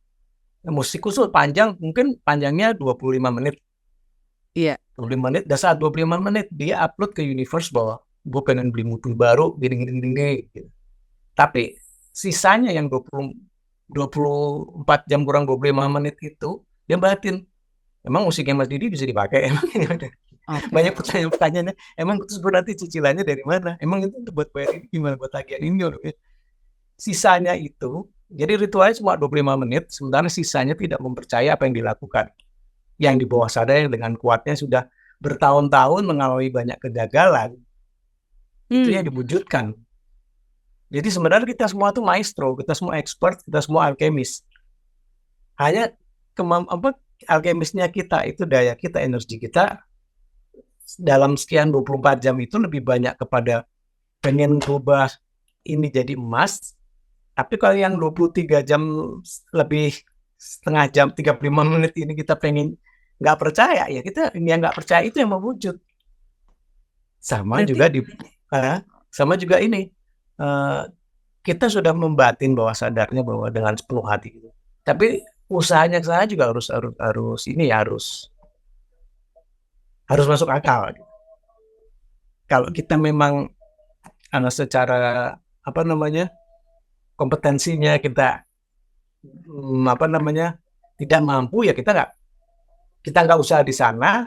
Kenapa kita harus jadi tahun depan pengen nyapres misalnya gitu? Padahal kita passionnya nggak di situ kan. Kenapa kita harus nyapres? Kita jadi benar-benar masuk akal aja gitu, Iya. masuk pikiran atas sadar juga, hingga pikiran bawah sadar kita tuh support. Oke, iya. Jadi subconscious mind itu yang kita juga harus olah ya, harus pelajarin, harus perdalam supaya align gitu, sehingga yang kita manifestasikan itu sejalan gitu. Karena bener banget tuh kalau kita nggak tune in ke frekuensi yang kita mau, kita nggak akan dapat itu gitu. Yeah. Emang sih pikirannya kayak harapannya gitu. Oke, gue pengen jadi misalnya pengen apa nih Mas Didi, pengen bikin film gitu. Ya. Tapi sebagian besar dari diri kita tuh kayak nggak yakin gitu. Gue itu susah lagi bikin film tuh ribet, kayak mesti Cari sponsornya dari mana? sponsor dari mana, terus sutradara siapa, kerja sama siapa aja nih. Nah udah keburu complicated duluan gitu. Sabotase benar. Berarti linknya itu cara ngehubunginnya menurut Mas Didi gimana sih? Our conscious mind dan juga our subconscious mind gitu, supaya nggak ada missing lagi nih gitu. Karena kan ya mungkin kalau tadi yang aku sebut gitu ya, fear is the missing link gitu. Itu bisa masuk nggak sih ke situ? Jadi kalau kita mau tahu missing linknya itu di mana, cari tahu apa sih yang sebenarnya kita takutkan. Nah, fear itu bisa menjadi pasti menjadi sebuah supporting untuk kegagalan. Oke. Jadi dia powerful untuk menggagalkan sesuatu. Oh. Jadi lebih kepada love yang love, passion sama ini passion itu powerful untuk mewujudkan. Karena aku mau ngomong itu nggak apa-apa ya langsung ya, ngomong passion sama desire ya. Boleh Mas Didi. Karena kalau desire itu buat aku lebih ke kulit luar. Misalnya gue pengen bikin film. Nah, itu kan keinginan kan. Pertengahan tahun depan gue pengen bikin film. Tapi di situ tuh yang lebih besar adalah passion. Kamu dulu sekolahnya apa, katakanlah misalnya. Sekolahnya apakah di teater, apakah di sinematografi, di videografi dan macam-macam itu. Terus di kesenian atau di bisnisnya atau di mana yang kalau kita memang passionnya dari dulu sudah di dunia hiburan dan film dan pendidikan, itu bisa lebih mewujud dibanding sekedar desire. Dan ini nih itu penjiwaan banget ini, itu di situ udah harus dibayangin. Aku besok tuh mau direkturnya mau si katakanlah Garin Nugroho gitu atau Riri Rizal gitu. Gue mau pakai sutradaranya dia, terus gue mau pakai musiknya di AGP, terus gue mau pakai pemerannya si ini. Itu udah ada bayangin ntar settingnya kira-kira ngambil era tahun sekian ini dengan penata busana siapa, penawarannya dan segala macam elemennya, dengan udah penghayatan ngejiwain skripnya begini alurnya seperti ini, itu powerful. Yang ngedanain siapa udah ada semuanya tuh udah digambar, udah kayak seperti ini ya, seperti gambar storyboard. Jadi pemodalnya ini saudaranya calonnya ini ada pemainnya ini, pemusiknya ini. Nah, ntar gambar besarnya kayak mapping ya, kayak main mapping itu. Terus dari situ akan menjadi powerful karena pas gambarnya itu dengan cinta, dengan passion. Beda dengan pada saat aku pengen bikin film siapa tahu dapat anugerah film apa gitu yang aku pengen. Jadi nggak dalam banget. Jadi passion itu lebih dalam. Yes, jadi itu beda desire ya. Kalau kita punya desire, berarti nggak apa-apa gitu ya. Justru itu kayak semacam kesempatan, peluang. Karena kan aku pernah juga Mas Didi ada di momen kayak, kok gue kayak nggak ada desire apa-apa sih. Itu rasanya juga hampa loh. Bener loh. Kok gue kayak nggak pengen ngapa-ngapain ya gitu. Kan kadang ada masa-masanya kayak gitu kan. Mungkin emang lagi masanya istirahat, harus untuk santai dulu, relax gitu. Atau masalahnya kita lagi di surga. Oh gitu. Sekarang kalau misalnya kita pengen atau butuh sesuatu dan itu semua udah dapet, dengan mudahnya kita dapat kayak kita mindahin remote itu. Itu menjadi boring atau kamu happy? Jadi tipis kan? Iya, benar ya. Dan kamu sekarang tuh pembicara gitu. Jadi punya podcast ini seperti ini terus tiba-tiba kamu mau undang siapa nih? Jesse misalnya atau undang Pak Rudi. Itu tiba-tiba gampang aja datang gitu. Terus siapapun yang kamu mau undang datang di sini terus yang lebih gila lagi kamu mau nyanyi itu suara kamu udah jadi seperti apa? Seperti Mariah Carey gitu tanpa kamu latihan. Itu kamu kesiksa nggak? Malah kesiksa. Pada saat kita kehilangan sebuah proses, aku melihat itu sebuah hukuman. Hubungin siapa itu, mau hubungin Putin. Mas Putin bantuin dong ke podcast minggu depan, ini tiba-tiba mau lu sebenarnya buat orang kan. Gimana caranya kok bisa Putin yang ngomong gitu kan. Kok tiba-tiba bisa, terus kamu mau nyanyi, tiba-tiba bisa nyanyi yang nggak pakai latihan, terus suaramu bisa kayak siapapun kayak. Iya. Oke, jadi benar-benar terus mau ngapain lagi gitu udah gitu. Berarti kalau dilihat dari angle itu, yang namanya proses alkemi itu adalah proses yang paling membahagiakan harusnya ya, karena kan proses itu menyenangkan sebenarnya. Kalau Proses kita itu menyenangkan. proses itu menyenangkan. Jadi kalau kita kehilangan proses, kita juga jadi ngerasa hampa tuh kadang-kadang ya kan. Itu mungkin yang disebut hampa karena kok kayak apa ya, kayak nggak ada perjalanannya nih menuju ke situ gitu. Karena kan perjalanan itu tuh yang biasanya menyenangkan kan. Iya. Iya. Terus belum tentu loh kita teleportasi itu membahagiakan. Kita ngantri pesawat di airport itu ada sesuatu gitu kan. Asal nggak telat-telat banget gitu. Tapi tiba-tiba kalau teleportasi bayangin itu udah sampai di Kute atau udah sampai di sana Nepal atau Tibet gitu. dari di Jogja atau dari Ciputat tiba-tiba malam dikit langsung sampai Nepal apa enggak itu malah jadi. Ya, tapi dengan percepatan proses yang sekarang nih Mas Didi, yang tadi Mas Didi bilang di awal di bulan November ini kayak prosesnya cepat gitu. Emang harus gitu kah? Gitu. Apakah dalam proses manifestasi gitu, proses perubahan ya, memang ada part yang percepatan gitu. Karena kalau kayak pesawat mau terbang kan, mesinnya berjalan cepat ketika emang mau take off. Apakah memang ada proses itu? Ya, which is apakah sekarang gitu prosesnya? Sekarang udah salah Apakah kita mau satunya. take off banget nih sekarang sehingga harus ngalamin percepatan itu? Dari sebelumnya aku mulai bikin konser meditasi itu 999. Oke. 9 September 2009. Aku bikin konser meditasi di Salihara waktu itu. Dan saat itu aku ngerasa bahwa itu portal. Salah satu portal pembuka bahwa kita udah harus ada percepatan. Dan memang akselerasinya itu kita udah makin lama makin cepat makin naik. Dan udah nggak bisa dicegah. Kalau dulu orang berpikir bahwa utusan atau nabi itu turun sampai dengan abad kesekian gitu kan. Ada nabi terakhir gitu. Tapi sebenarnya buat aku Tuhan tuh belum pensiun. Iya.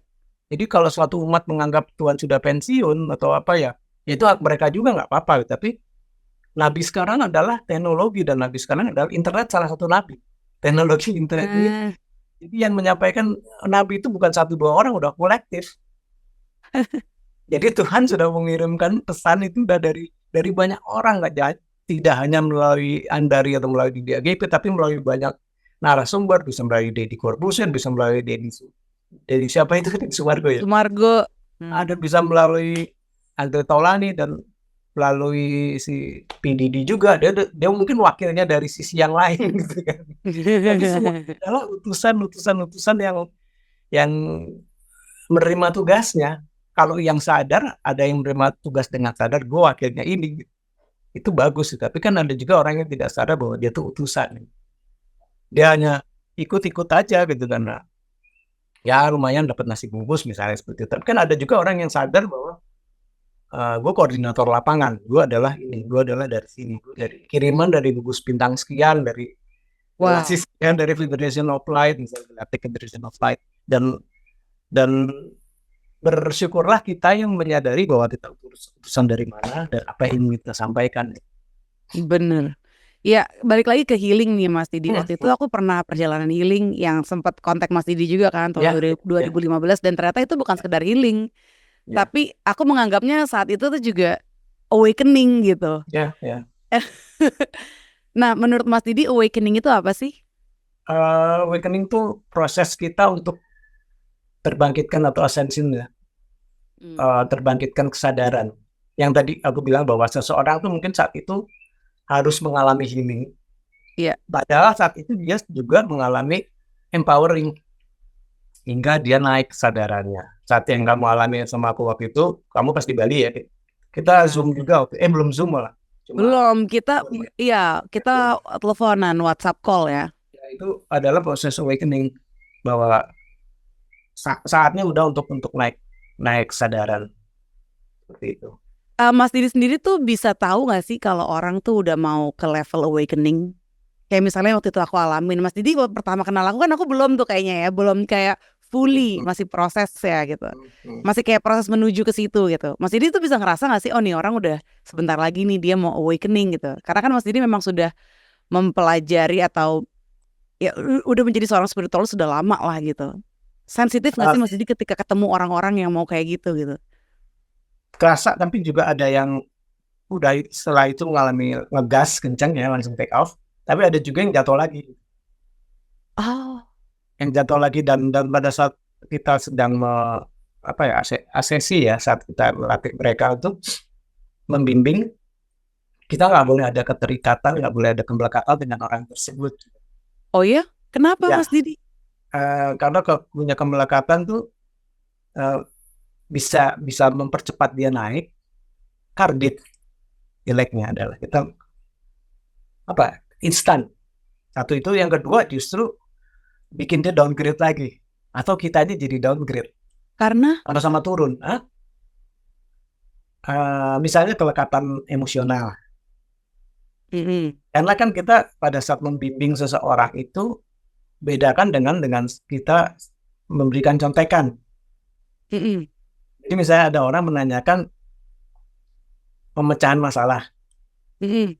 Yang kita kasih adalah pelatihannya untuk dia memecahkan masalah, tapi bukan jawaban atas masalah tersebut. Oke.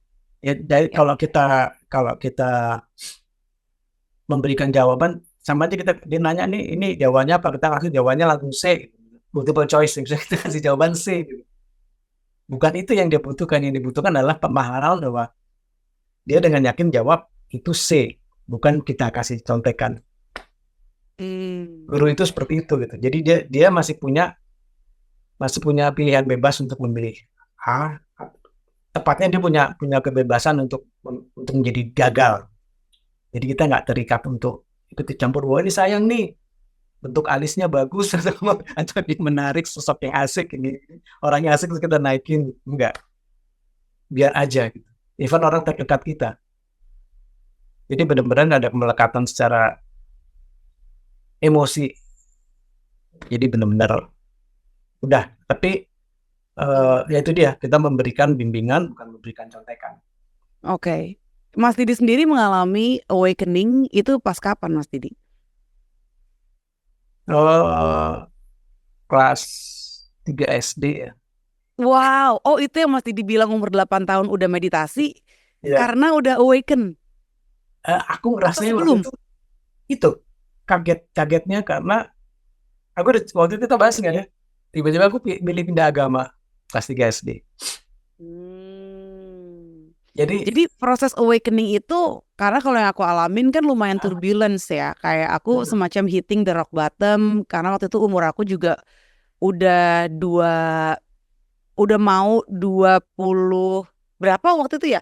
Oh, udah mau 29 umur aku. Umur aku udah nikah 28 kan pada ya, waktu itu. Hah? rumah tangga ya.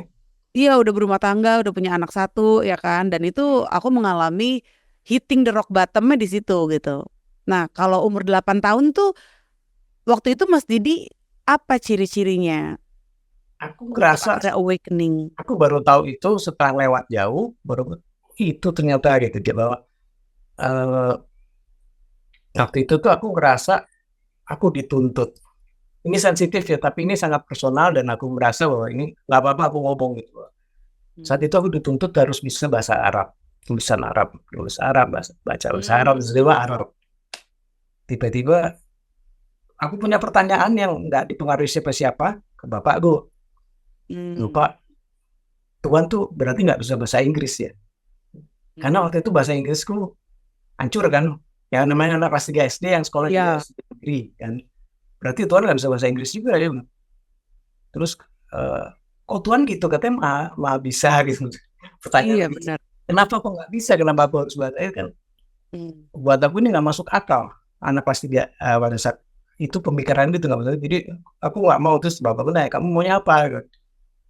Ya aku mau Tuhan yang bisa semua bahasa, bisa bahasa Indonesia pastinya, bisa berbahasa dengan bahasa Indonesia, dan aku nggak ngomong dia Tuhan harusnya udah tahu.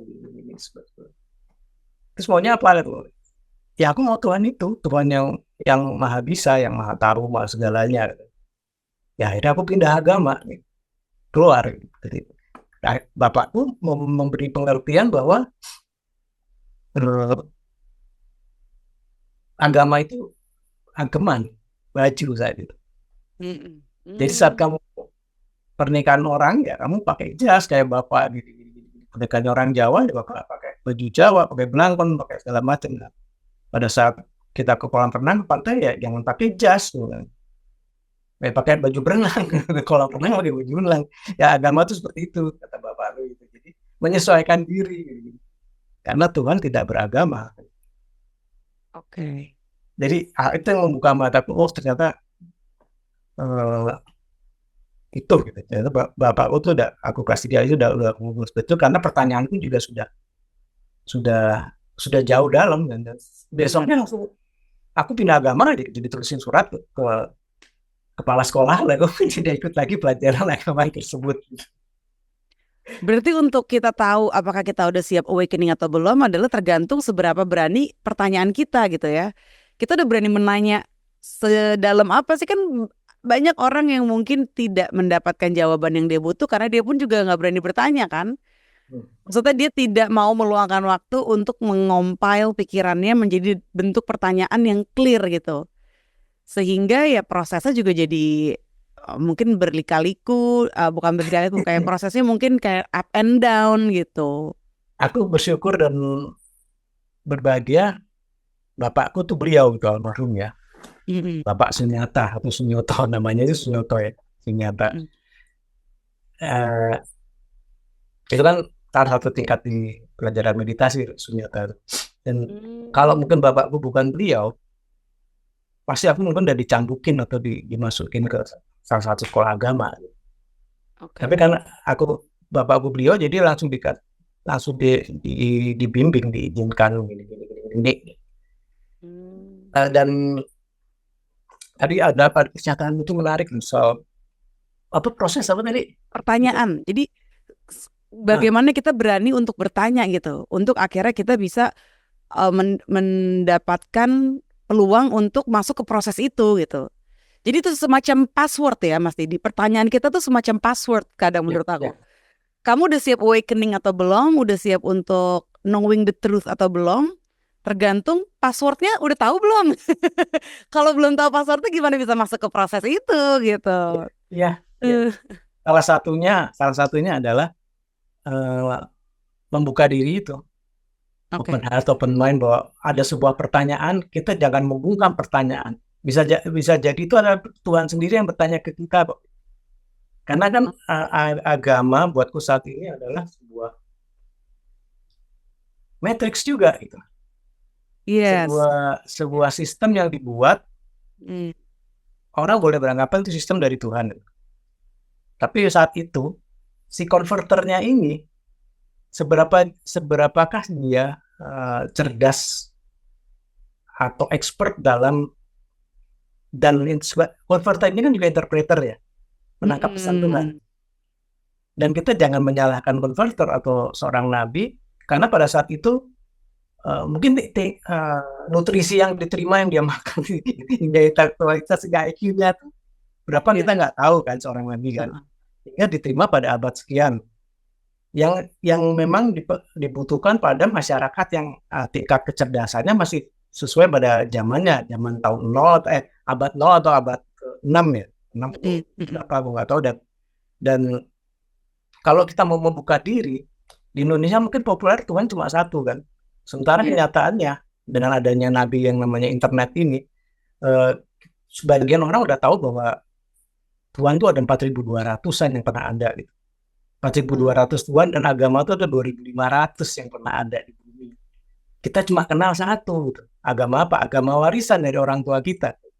Dan kita sudah kekeh bahwa tidak ada agama lain yang baik kecuali agama kita gitu kan. Dan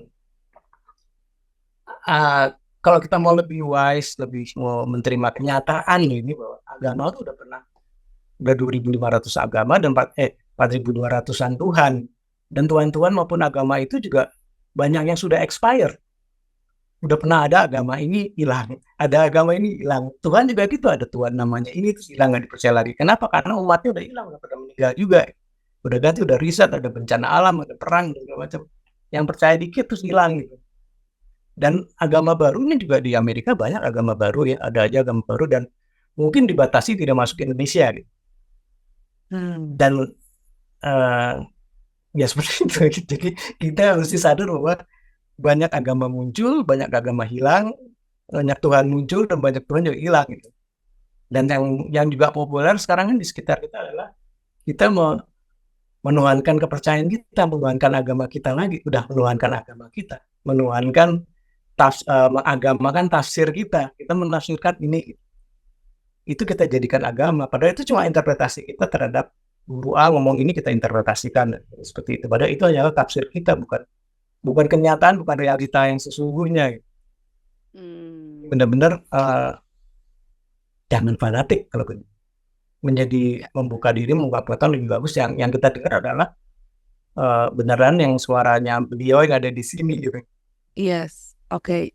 Jadi intinya gimana kita bisa membuka diri dan melatih diri untuk bisa menangkap pesan-pesan yang sesuai dengan nurani. Kayak gitu ya Pak Didi. Pesan-pesan yang ada di nurani, bukan yang sesuai dengan nurani. Jadi pesan-pesan yang ada di nurani. Ya, kita menerima rasa kita tuh, kita terima bahwa ini Tuhan gitu. Ya, bagi orang yang masih belum percaya ini akan bilang, oh itu bisa aja pesan setan loh ini. Ya terserah gitu kan. Itu kan sangat personal ya. Jadi sangat personal, dan bagaimana kita mau memaksakan kebenaran kita ke orang lain itu kan sangat buat aku tuh komedi banget. Jadi misalnya ada orang lagi berdoa, tiba-tiba satu RT duduk gitu. Itu tuh sangat kekanak-kanakan dan sangat, buatku itu primitif.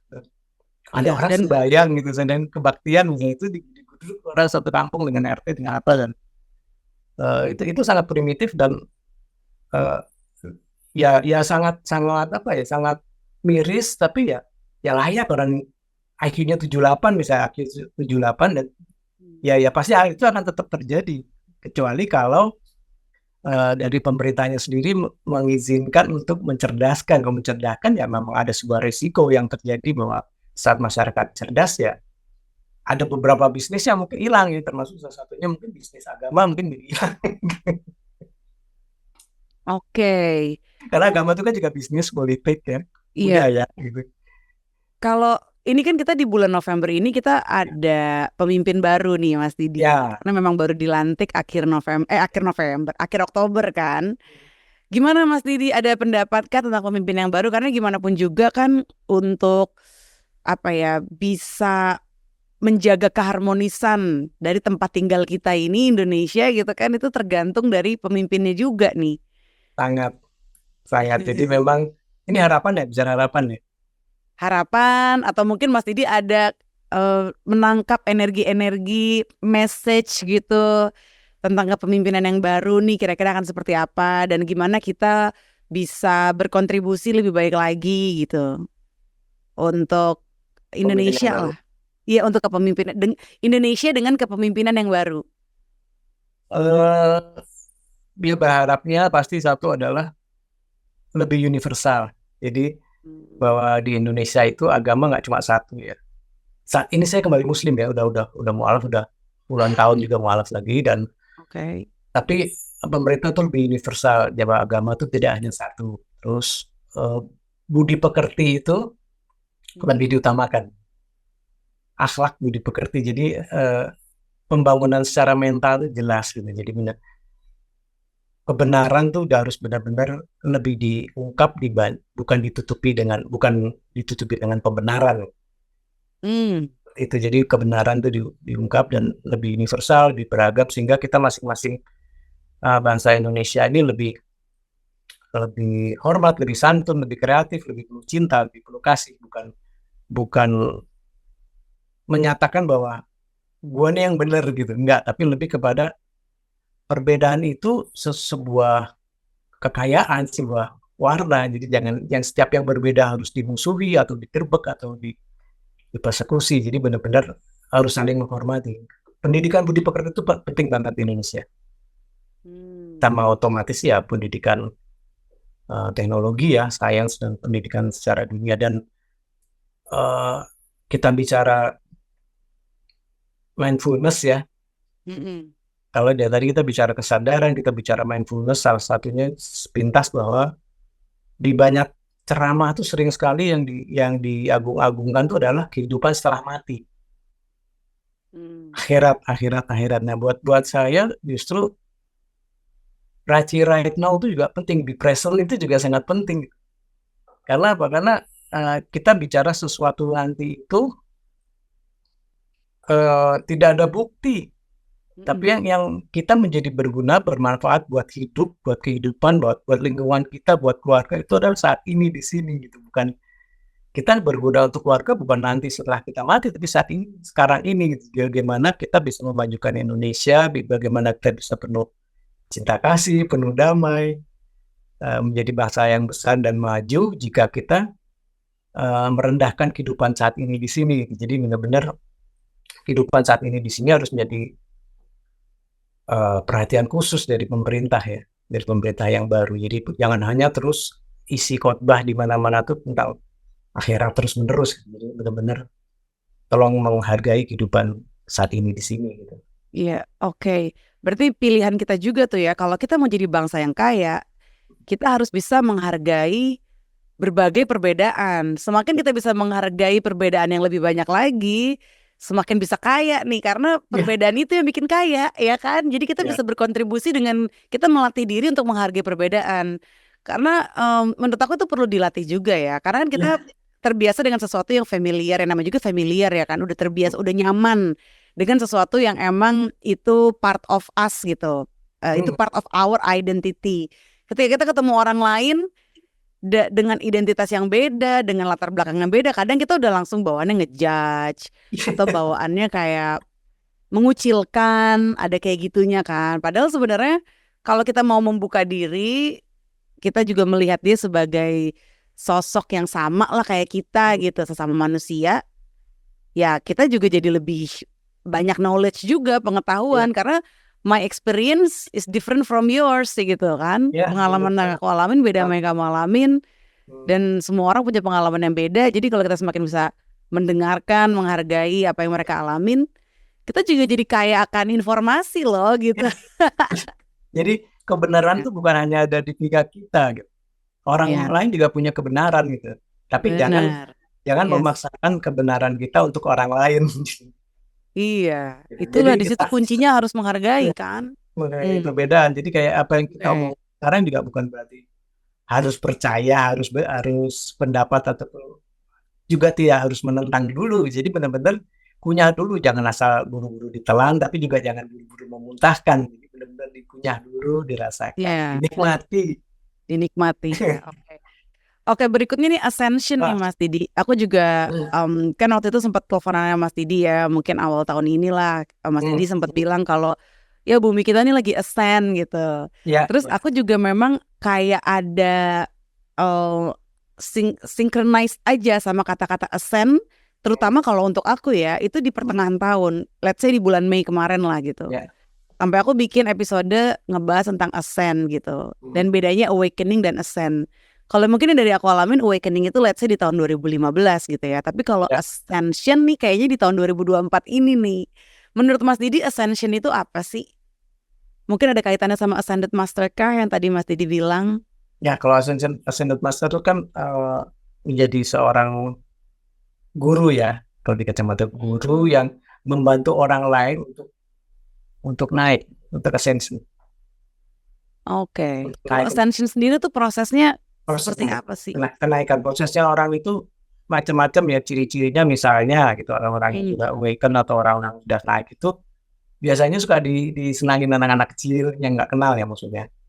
Yang anak kecil yang baru ketemu, misalnya kita lagi di mall, lagi di ruang tunggu apa, tiba anak-anak kecil baru langsung ikut ajak ngomong malah dan bincang dengan kita. Mereka tidak takut sama kita, terus mau kucing, mau anjing itu tuh biasanya senang sama kita. Terus kita menjadi disenangi, terus kita datang ke satu tempat, ke toko atau ke rumah makan yang tadi sepi, kita masuk situ jadi rame. Oh, Terus seperti itu hal yang tapi kita oke. jalan kita jalan kita Oh. jalan di suatu lorong, katakan kita jalan di Citos gitu ya, kita nggak pakai dandan yang aneh-aneh, kita nggak ngomong keras, nggak apa, tapi pas kita lewat tuh tiba-tiba orang nengok lihat kita banyak. Kita bukan sebagai public figure loh ya, kita biasa aja, terus kita akan nengok orang ke kita gitu. Itu karena energi kita udah naik, energi kita udah naik. Itu salah satu ciri yang paling kelihatan, dan ya seperti itu. Kalau yang dialamin seseorang yang ascend, Hmm. pengalaman batinnya tuh kurang lebih kayak gimana sih Mas Didi? Dari batin ya, Mhm. dari batin ya, itu dia akan terima banyak masukan untuk pesan, baik itu secara mimpi, terus dia nangkap suatu kejadian dari peristiwa itu lebih interpretasinya menjadi lebih luas dibanding orang umum. Dia nonton film lah, contohnya itu, dia nonton film, ceritanya dia jadi lebih kaya nangkapnya.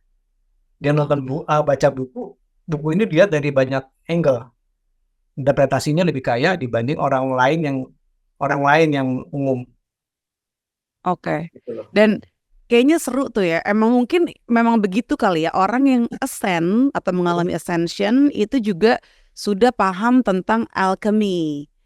Sehingga sang alchemist ini yang memang melewati atau mungkin baru saja ascend gitu, dari apa yang dia tangkap lebih banyak itu bisa dia twist lagi kan, bisa dia Ya, shift ke sesuatu ya, yang lebih baik.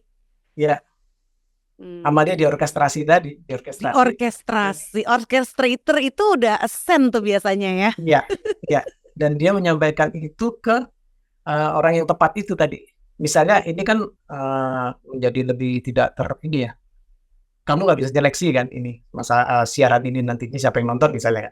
Tapi Iya. kalau pas in person kamu ketemu dengan temenmu berdua gitu, misalnya kafe, itu kamu benar-benar bisa milih ini dialognya yang mana yang mau disampaikan sama kamu.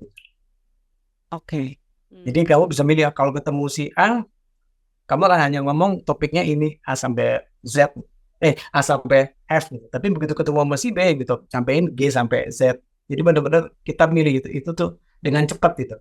Oh, topik ini yang disampaikan sama dia, topik ini yang disampaikan sama dia. Jadi nggak semua interpretasi kita sampaikan ke dia. Dulu pada saat awal-awal belajar, beberapa orang memang jadi mental. Gitu. Mungkin melihat kita aneh karena topik kita terlalu berat buat dia. Iya. Terlalu berat, mental dalam artian menongok gitu loh. Energi yang kita sampaikan jadi terlalu besar, ya nggak kuat dekat kita. Gitu. Oh.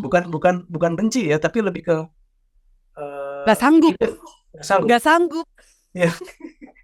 Sama kan sama juga seperti kita udah naik nih sense. Kita akhirnya teman kita jadi satu frekuensi yang dekat kita. itu udah ada filter yang memisahkan kita dengan beberapa teman ya. Karena kita naik ke dimensi yang 5, yang ini masih di stay betah di dimensi ketiganya. Otomatis ya kita mungkin masih bisa say hi, bisa ngeliat dia komen di medsos atau di WA group, tapi udah nggak ada kepentingan gitu. Memang benar-benar yang nggak apa-apa juga gitu. Udah pisah dunia. Kita udah di dunia baru, dia masih di dunia lama. Atau sebenarnya bisa juga kan sebaliknya. Dia nganggapnya kita masih di dunia lama yang udah baru gitu. Karena dia begitu relawannya di sana. Yang pasti rasa sih nggak bisa bohong ya. Rasa ketika sudah mau memasuki dunia yang baru sama yang lama tuh nggak bisa bohong tuh, karena rasanya juga rasa baru loh. Rasa baru. Karena kita menjadi lebih peka karena kita membaca vibrasi, dan vibrasi itu tidak bohong. Jadi kata-kata tuh kita bisa ngomong apapun dikemas dengan bahasa Inggris gitu ya misalnya, atau dengan bahasa Arab atau bahasa Tibet, tapi konten yang kita sampaikan, semua vibe yang kita sampaikan pada saat bicara, soulnya itu akan beda. Jadi nggak bisa bohong, vibe itu nggak bisa bohong. Dan temen juga gitu, udah nggak nyambung, udah nggak sefrekuensi, kita mau paksain juga udah nggak cocok jalan deh, udah nggak apa-apa, walaupun nggak ada masalah ya memang kita udah beda alam gitu, beda frekuensi. Yes, oke. Waktu itu di pertengahan tahun ini ya, yang aku juga baru kayak ngerasa-rasain tentang ascension. Pas banget tuh, nggak lama setelah itu Mas Didi ngajak untuk empowering vacation. Ya sampai sekarang belum kejadian nih Mas Didi, punten. Mas Didi tapi boleh jelasin juga nggak sih di sini gitu, empowering vacation tuh apa sih? Empowering vacation yang Mas Didi pernah bilang ke aku itu? Ya, empowering vacation tuh aku buat suatu program Jumat Sabtu Minggu tuh di sementara ini di Jogja ya. Nah, terus isinya tuh seperti alternatifnya dari outing, orang outbound, tapi kalau ini outbound kan lebih ke olahraga ya, physically fun. Nah, ini juga fun tapi lebih kerasa. Jadi olah rasa bukan olahraga. Di situ isinya tuh ada bagaimana caranya kita hingga sampai kita ascension, bagaimana kita caranya menaikkan dimensi kita yang lebih tinggi, kesadaran kita yang lebih tinggi, kesadaran kita yang lebih meluas, expand. Nah di situ ada macam-macam kegiatan itu nggak, kalau di outbound mungkin kita ada halang rintang, ada flying fox ya. Di aku tuh ada yang namanya grounding, terus walking meditation tuh kita jalan dengan mindful. Grounding juga seperti itu, kita jalan nyeker, terus semua dilakukan selama 3 hari itu. Retreatnya ini kita nggak pegang HP, jadi benar-benar nggak ada notifikasi, nggak ada apa-apa selama 3 hari. Terus kita ada mindful eating itu kita jalan kulineran di sekitar Jogja dengan makan tradisi. Dan saat mindful eating itu kita benar-benar makan dengan penuh kesadaran, rasain banget tuh setiap gigitan, kita bersyukur setiap gigitan, setiap punya, sampai ke kita bisa describe ini kira-kira bumbunya apa aja. Terus merasakan si orang yang masak ini dia mindful cooking apa enggak gitu. Ini dengan penuh cinta kasih enggak pada saat masaknya. Nah itu makanya juga gitu, gimana caranya kita makan terus dengan penuh kesadaran, kita jalan, terus kita jalan ke galeri, kita bisa yang reseptif. Ada karya patung misalnya, karya seni, patung, lukisan, itu mana yang lebih mahal? Dengan kita ngerasakan energinya. Karena nantinya kita juga akan tahu ini orang fake apa enggak. Katakanlah kita cari tim produksi gitu. Ini orang ini fake apa enggak. Jadi di situ kan vibe-nya udah langsung ketahuan kan. Kita mau cari teman kerja, teman bisnis segala macam. Dan terus itu sebelumnya udah ada latihan dulu. Udah ada latihan baru kita jalan keluar. Nah, terus kita ngerasain meditasi di candi. Di candi itu kita ngerasain ada berapa dinding-dinding itu kan merekam vibrasi dari berapa puluh tahun atau berapa ratus tahun sebelum itu saat pembuatan, dan rekaman itu bisa nggak kita terima, kita sebagai reseptor, kita sebagai receiver, kita terima ini ada energi yang tersisa nggak di situ. Bukan hantu loh ya, ini lebih ke vibrasi. Terus kita seperti itu, kita jalan-jalan, terus kita ada latihan smile meditation, ada love meditation, ada water meditation. Nah water meditation ini kita mencuci atau kita membersihkan, uninstall. Kenapa? Karena semua dari kita kan mengalami di kandungan selama 9 bulan ya, 9 bulan lebih, kurang lebih 9 bulan. Dan selama kita di kandungan ibu tuh, ibu kita mengalami banyak hal secara vibrasi dan emosi. Vibrasinya ibu kita waktu hamil kita itu langsung meresap ke diri kita, apakah itu vibrasi baik ataupun vibrasi buruk, bad vibration atau good vibration masuk ke kita, dan kita langsung rekam itu melalui air ketuban ke dalam diri kita. Kenapa? Karena kita masih dalam satu tubuh dengan ibu kita. Ini tanpa menyalahkan ibu ya, karena itu sangat manusiawi bahwa saat 9 bulan itu ibu mengalami naik turun secara emosi ya. Apakah ada kejadian yang traumatik ataukah ada kejadian yang membahagiakan, ya itu isi tidak. Nah, gunanya water meditation itu adalah kita uninstall, kita ngangkat itu hal-hal yang vibrasi buruk yang ada di kita yang bawaan dari ibu saat kita hamil. Saat kita di ibu kita hamil. Kita angkat lalu kita instalasi hal-hal baik lagi melalui air tersebut. Kenapa air itu kita berendung di sini seleher atau sedada dengan air yang sudah diisi frekuensi, dan pada saat meditasi itu menggunakan frekuensi tertentu dan afirmasi tertentu. Saya nggak buat itu di pertemuan dua sungai. Kalau dalam tradisi Jawa ada yang namanya kumkum. Nah, kumkum ini kan di pertemuan dua sungai. Lingkaran tertentu. Kalau lingkarannya searah jam itu sama dengan searah dengan duniawi. Tapi kalau kebalikannya itu jadi sangat spiritual dunianya. Nah, tapi kalau saya nggak, saya langsung di kolam renang. Tapi bagi peserta yang privat bisa di private poolnya kita nanti di tempatnya, dan itu kita uninstall dan install lagi diri kita yang baru, install software yang baru yang kita butuhkan untuk saat ini dan seterusnya. Jadi kita membiarkan diri kita kungkum atau water meditation, tapi di tempat yang higienis seperti itu. Lalu ada love meditation. Love meditation itu kita gimana caranya self love dan share love ke diri kita sendiri, yang utama ke seluruh organ tubuh fisik maupun ke perasaan dan pikiran dan batin kita. Kita mandi dengan mandi cahaya ataupun mandi dengan cinta itu sendiri, hingga kita bisa share love kita ke orang lain, ke keluarga kita, ke guru-guru kita, ke orang-orang yang berjasa di hidup kita. Karena kita udah pasti pernah punya orang berjasa. Kayaknya Andari pernah ya ngalamin ini ya, love meditation ya? Iya, waktu itu pernah. Itu di tahun 2015 itu sempat akhirnya juga dibekelin sama Mas Didi track kayak mungkin musiknya itu sekitar berapa ya, 15 menitan ya. Itu didengerin terus yang Bali Love Meditation. Balinese itu 27 menit. 27 menit bahkan ya. Untung itu ulang lagi. Iya, itu dia. Untung waktu itu aku emang keburu tuh 21 hari nggak putus dengerin itu, dan emang wow, nggak lama setelah itu hamil kan.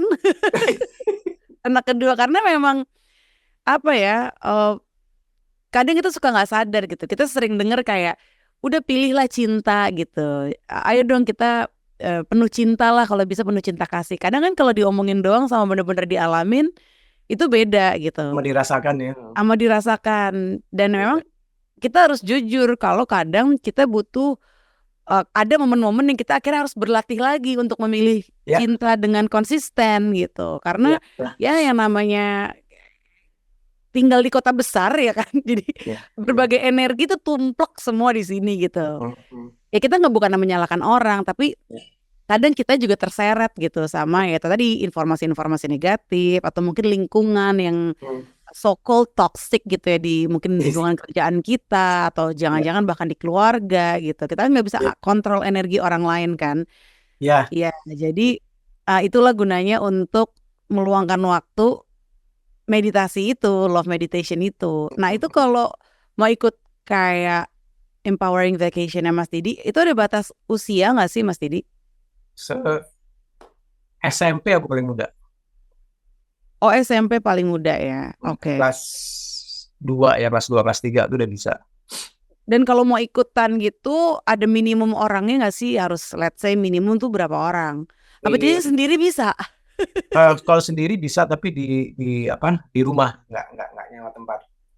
Oh, di rumah tempat tinggal Mas Didi ya? Iya. Oh, oke. Karena ada Kalau misalnya bergrup gitu ada maksimumnya nggak? maksimumnya nggak ada. Maksimum 50, minimum 6. Oh oke, Jadi sip. bisa keluarga, bisa geng, bisa gitu. Berarti kalau ada yang tertarik nih siapa tahu gitu kan, emang butuh untuk meningkatkan vibrasi atau mungkin ada panggilan untuk semacam healing, Ya, lebih membersihkan diri lagi gitu. Itu bisa hubunginnya kemana nih Mas Didi? bisa hubunginnya ke Mbak Indira, sama satu lagi bisa hubungin ke Andari aja. Andara Indira atau Andari mirip nih namanya. Oh iya, satu Indira, Iya, ada Indira Indira dan Andari. dan Ya. Andari. Jadi kedua Oke. orang. Iya. Andari yang Iya. ganteng dan Indira yang di fight zone ini jadi dua. Selanjutnya Mas Didi, ada yang mau disampaikan gak nih ke orang-orang yang mungkin sekarang lagi di tahap awakening dan juga yang lagi di tahap ascension gitu. Dia kayak ngerasa kayaknya gue lagi awakening gitu. Kayak gue lagi di proses awakening deh. Karena kan ada kemungkinan bisa turun lagi kan. Bisa Iya. downgrade juga gitu. Gimana ya caranya kan? Ya kalau udah ada kesempatannya kan kalau bisa ya dimanfaatkan untuk bisa lebih bermanfaat lagi untuk banyak orang. Dan kalau mau lebih banyak manfaatnya, mau nggak mau harus naik. Bener nggak sih Mas Didi? Iya, iya. Ya, itu ada pesan-pesan nggak sih Mas Didi? Satu, jangan terlalu buru-buru menolak suatu pemahaman baru. Mhm. Jadi yang udah tadi beberapa udah ya, sukacita. Iya. Jangan lupa sukacita bukan cuma weekend, terus bersyukur juga Oke. juga cuma weekend, suka juga terus bermanfaat, berguna di bidangnya masing-masing.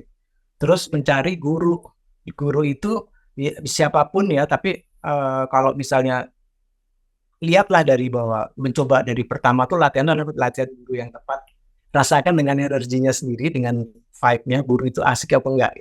Pada saat guru itu asik apa enggak kan macam-macam ya, kita bisa nangkap itu dari sorot matanya, dari getar suaranya, vibrasinya, sama perilakunya, otomatis body language juga masuk, sama dengan konten apa yang dibagikan oleh orang tersebut. Pantas nggak dijadikan guru. Jadi benar-benar jangan tertipu sama kemasan dari guru, apakah itu bajunya, apakah itu bahasanya. Jadi benar-benar baca vibe-nya langsung. Terus yang tadi udah bersyukur, bersukacita, berbagi kasih, sama bermanfaat. Oke. Itu untuk mencari guru itu udah paling ini udah cari. Karena saat kita tanpa guru, kita bisa merasa bahwa kita tuh udah yang paling benar. Atau enggak? Bisa jadi kita salah langkah, salah jalan yang Iya. aja kayak orang menjadi mabuk itu karena dia salah guru kan gitu ya. Kalau dia kena guru yang tepat, dia nggak akan mabuk karena dosisnya pas, apapun yang dipelajari gitu. Nggak akan mabuk agama, nggak akan kesurupan Tuhan kayak atau kesurupan apa gitu, nggak akan sampai sana gitu. Jadi betul-betul ya pas aja, karena bisa tahu gue nggak bakalan fanatik. Jadi belajar spiritual juga nggak akan jadi fanatik bahwa guru yang paling benar adalah guru A atau guru B gitu. Enggak, jadi benar-benar banyak orang yang juga benar gitu. Jadi kebenaran nggak cuma ada di satu guru, banyak yang udah rame-rame nih. Kita nggak cuman kita aja yang naik kesadarannya, tapi bumi pun ikut naik dimensinya, kesadarannya, kesadaran dari bumi itu sendiri naik.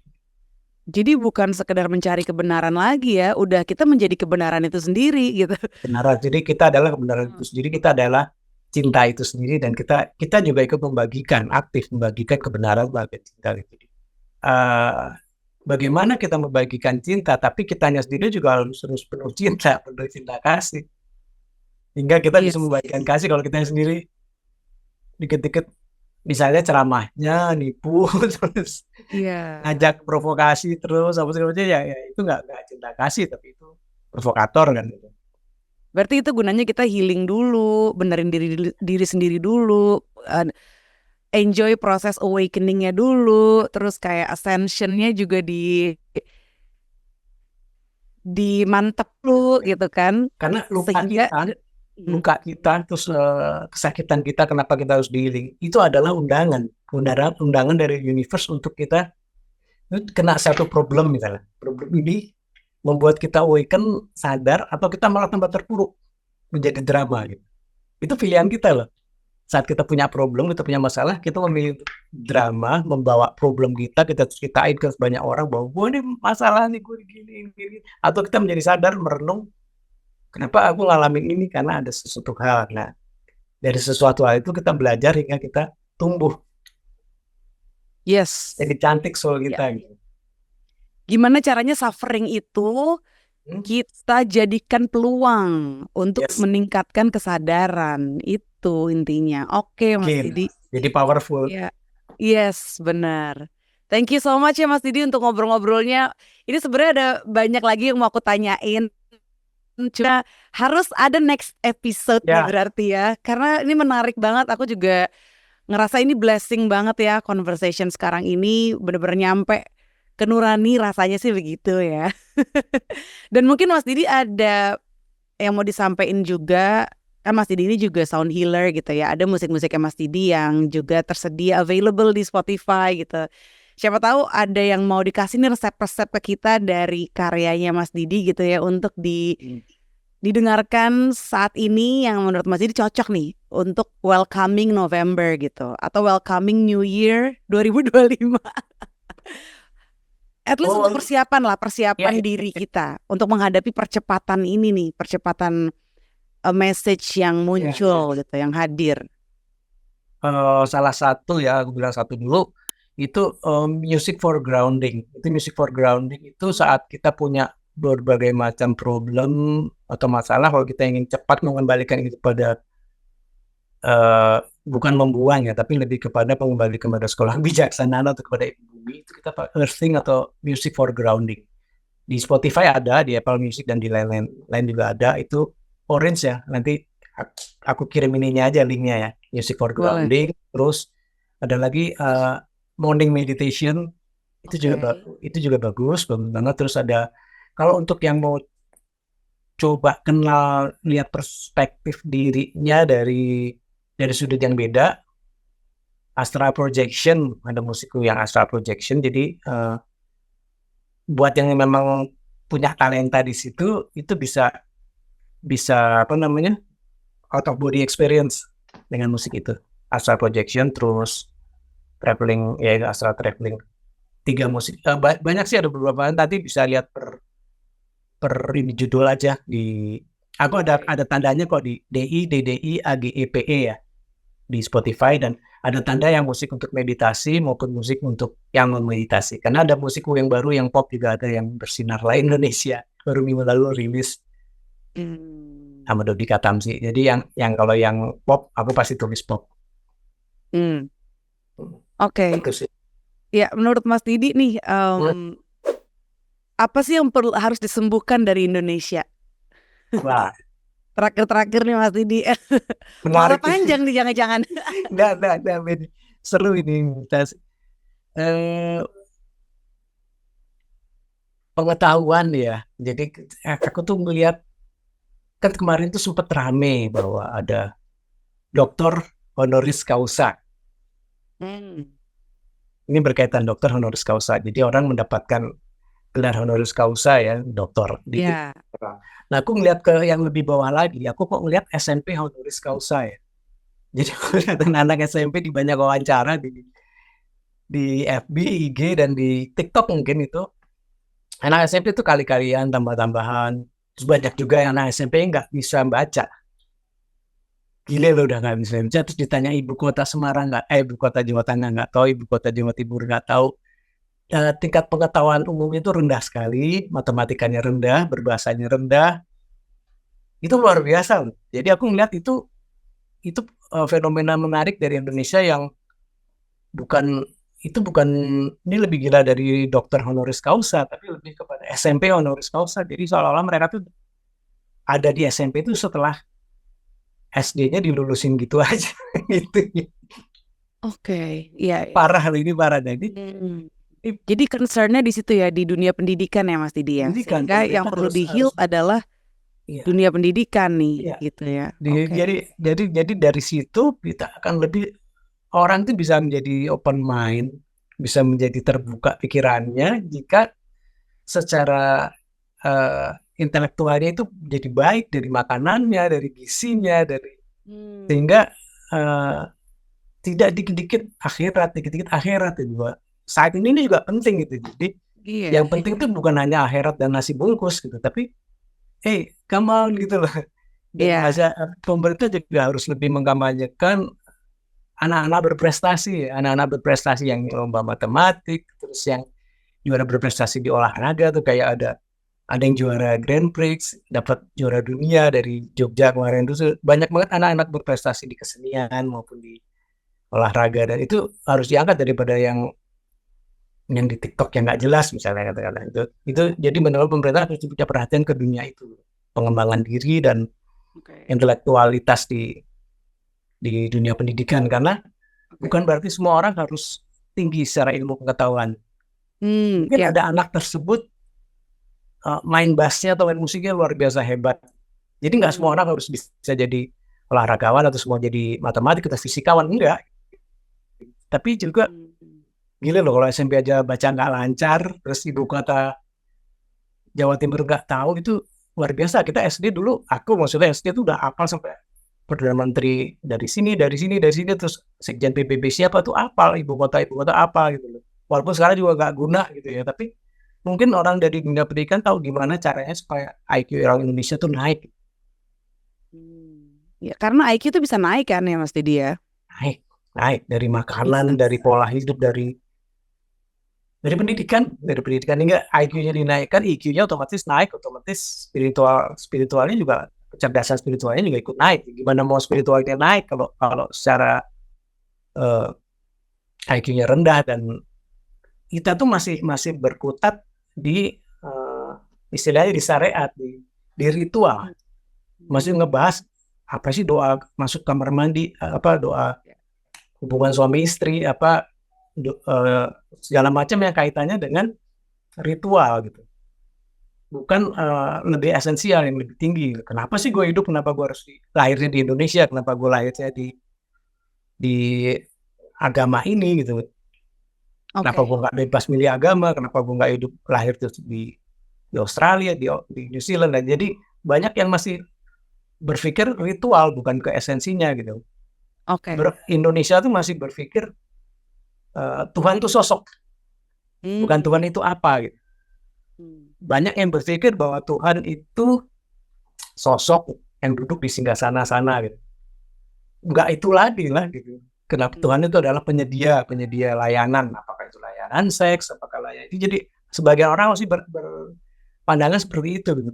Bukan Tuhan yang berbentuk vibrasi atau frekuensi atau berbentuk sesuatu gitu, tapi benar-benar masih berbentuk sosok yang menyediakan dan yang menghukum. Jadi masih di tingkat itu. Nah itu kalau IQ-nya nggak bagus, sampai apa nggak gitu dia dengar diskusi ini. Benar, ya. Ya semoga ya Mas Didi. Maksudnya kita cuma berharap sudah pasti ya, dan semoga bisa berkontribusi juga untuk kita meningkatkan dunia pendidikan di Indonesia gitu. Entah dalam kontribusinya gimana gitu ya. Mungkin dengan menghadirkan channel ini siapa tahu ya kan.